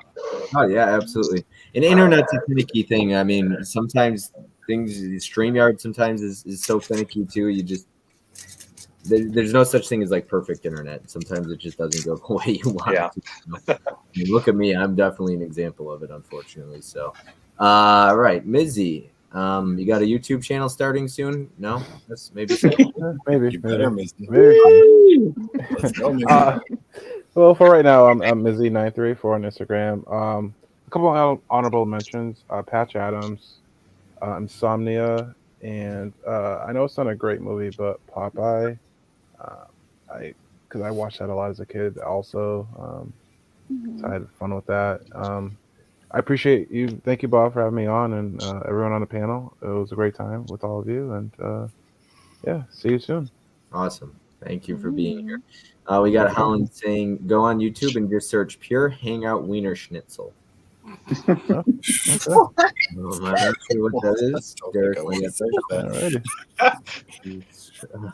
It's a hot dog.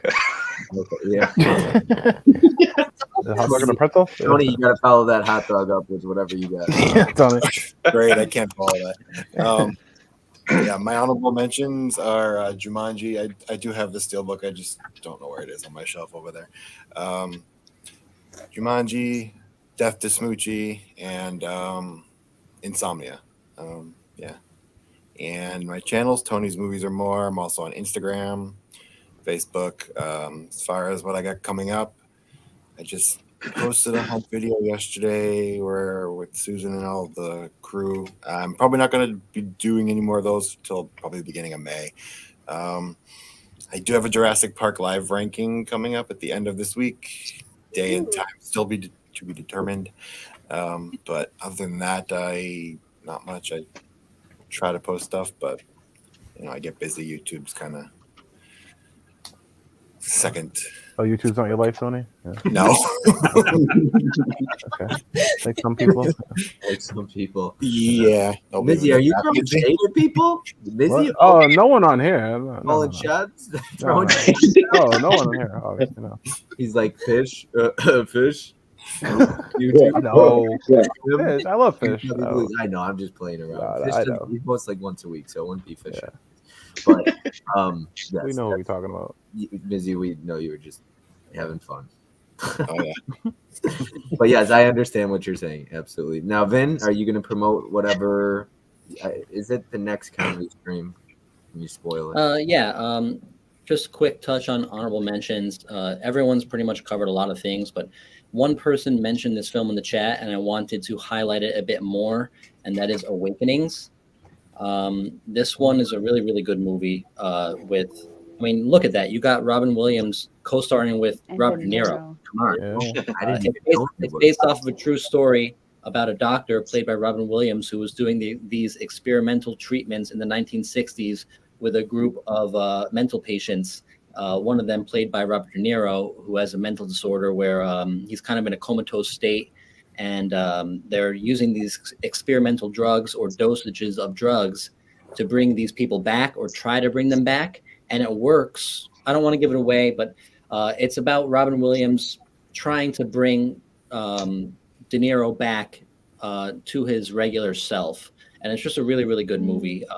It almost made my top 5, honestly. It's great. So if you haven't heard of this film, this is another one a la Fisher King, a la Moscow on the Hudson. Check this one out. But beyond that, coming up on my channel, I do a lot of Monday streams. Next Monday, we're doing, I know Tim's going to be on there, and Derek and Cody. We're doing a top 10 comedies from the 1980s. We tackled the 90s and the 2000s. We're going back to the 80s now. And a little bit further down the line, we have, I and some friends of mine that are on this chat tonight, have an A24 stream coming up, which I'm really excited about. I love A24 as a distribution company. A top 10 A24 stream that's going to be coming out early May. So keep your eyes open for that. Awesome. There's so much good stuff with A24. I hope we get to see Waves, because Waves is a favorite of mine. Waves is awesome. That does not get talked about enough. I absolutely love Waves. I feel like one of the few people that like I love Room, and everything died down on Room. No one talks about Tony, that. you love Room, right? Well, that's because this guy hates Tony loves I Room. don't like Brie Larson, so no.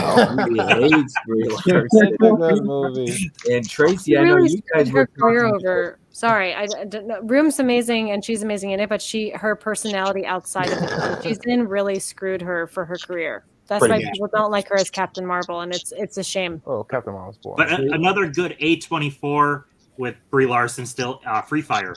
Free Fire. Is Yeah, that's underrated. Yeah, I like that too. Never heard of it. Tracy says Oh yeah, it you takes were us to Boston, Tony. I gotta watch you it. were in the stream recently. You were in a stream and they started ripping on Brie Larson. Yeah, I mean that's a common thing, and I actually saw a bunch of clips of her recently in press junkets, and I can understand.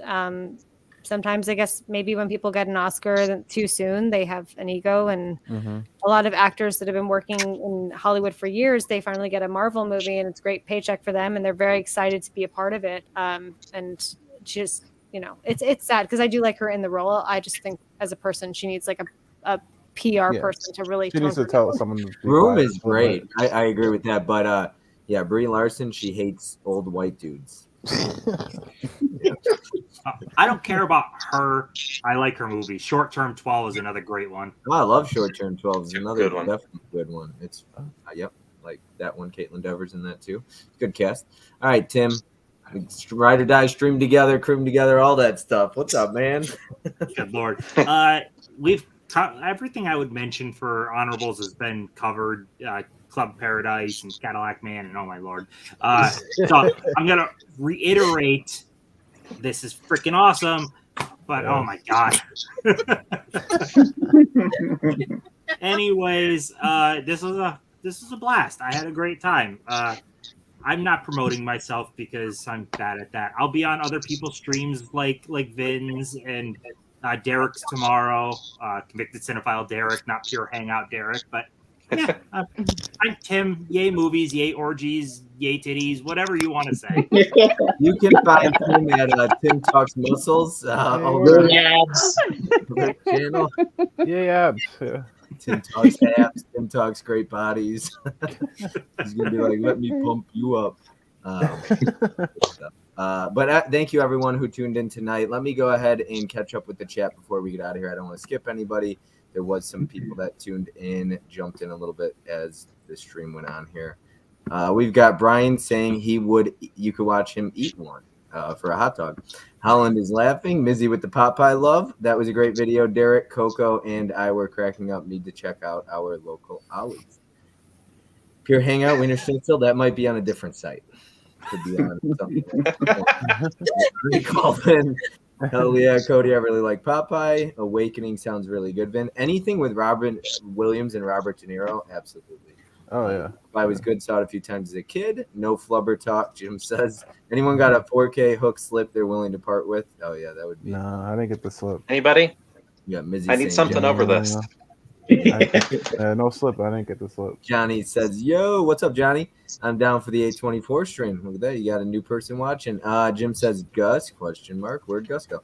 No, Derek. Those Sony slip covers get rare. Maybe reach out to Tony Basement Blues. He might have one. Yep, he could. He has extras. What's up, guys? How is everyone doing? What's up, Roger? 4K King stopping in. We got am looking forward to Maxine. Loved X and Pearl. Absolutely, Kim. I agree. Bree hates everyone, Jim says. Best A24 movie is Lean on Pete. Has anybody seen Lean on Pete? No. Oh, I never man. heard of that. It's a horse movie, right? No. Yeah, it's not just a horse movie, okay? It's a horse way more- movie. That's There's way more to the horse than a horse movie. On a serious note, Johnny recommended Lean on Pete to me, and then you have to watch that before the 824 stream. That ending absolutely wrecked me. It is such a good ending too. It's just a really emotional movie. You think it's a horse movie, but it'll wreck you. You should see the movie The Rider. That's a sad horse movie. And what about the Horse Whisperer? That's another sad horse All right, movie. what about Seabiscuit? I don't know. Like, horse movies? I don't know. Who's a horseback rider? Bree needs a Top damn. 5 horse movies coming up. You Right. What about private school? Does anybody remember when Betsy Russell does bareback riding in private school? That's could be considered a horse movie. Or wait. That's wrong stream, raunchy comedy stream. I'm sorry. Yeah. Let's see here. Great stream, great panel. Have a great night. Yay orgies, Brian says. I've subscribed to everyone here. Great panel. Thank you so much. Appreciate that. Tim talks testosterone. Brian, Tim is older than he looks. He can vote legally. Yep, I'm here. Barely. looking at the keynote sale. So Gus has already spent $4,682. Right. Gus has spent. Gosh, you don't need any more keynote stuff. Right. He's bought every Kino release. There's Wow. actually enough for the rest of us. He spent $4,683.33, and he's still looking at more stuff. What is there left to get, Gus? But thank you, everybody who tuned in and jumped in the chat, who was on the panel. I really appreciate it. You got trolls everywhere. I apologize for keeping that damn chat up in the beginning. But you guys were a great panel. Seriously, you stayed with me for 2.5 hours. I really appreciate it. I really appreciate each and every one of you, honestly. It was great having Tony, you on for basically the first time real. Yeah, thank you for having me. Yeah, and Tiana, I've had you on a couple times. And Tracy and Caprice, thank you for jumping in both nights. I really appreciate it. So thank you so much to everybody who was in here. Dude who loves movies says, Betsy Russell, I'm picking up what you were putting down, Bob. Goose says, stepsis and stepbro. That's a sad horse.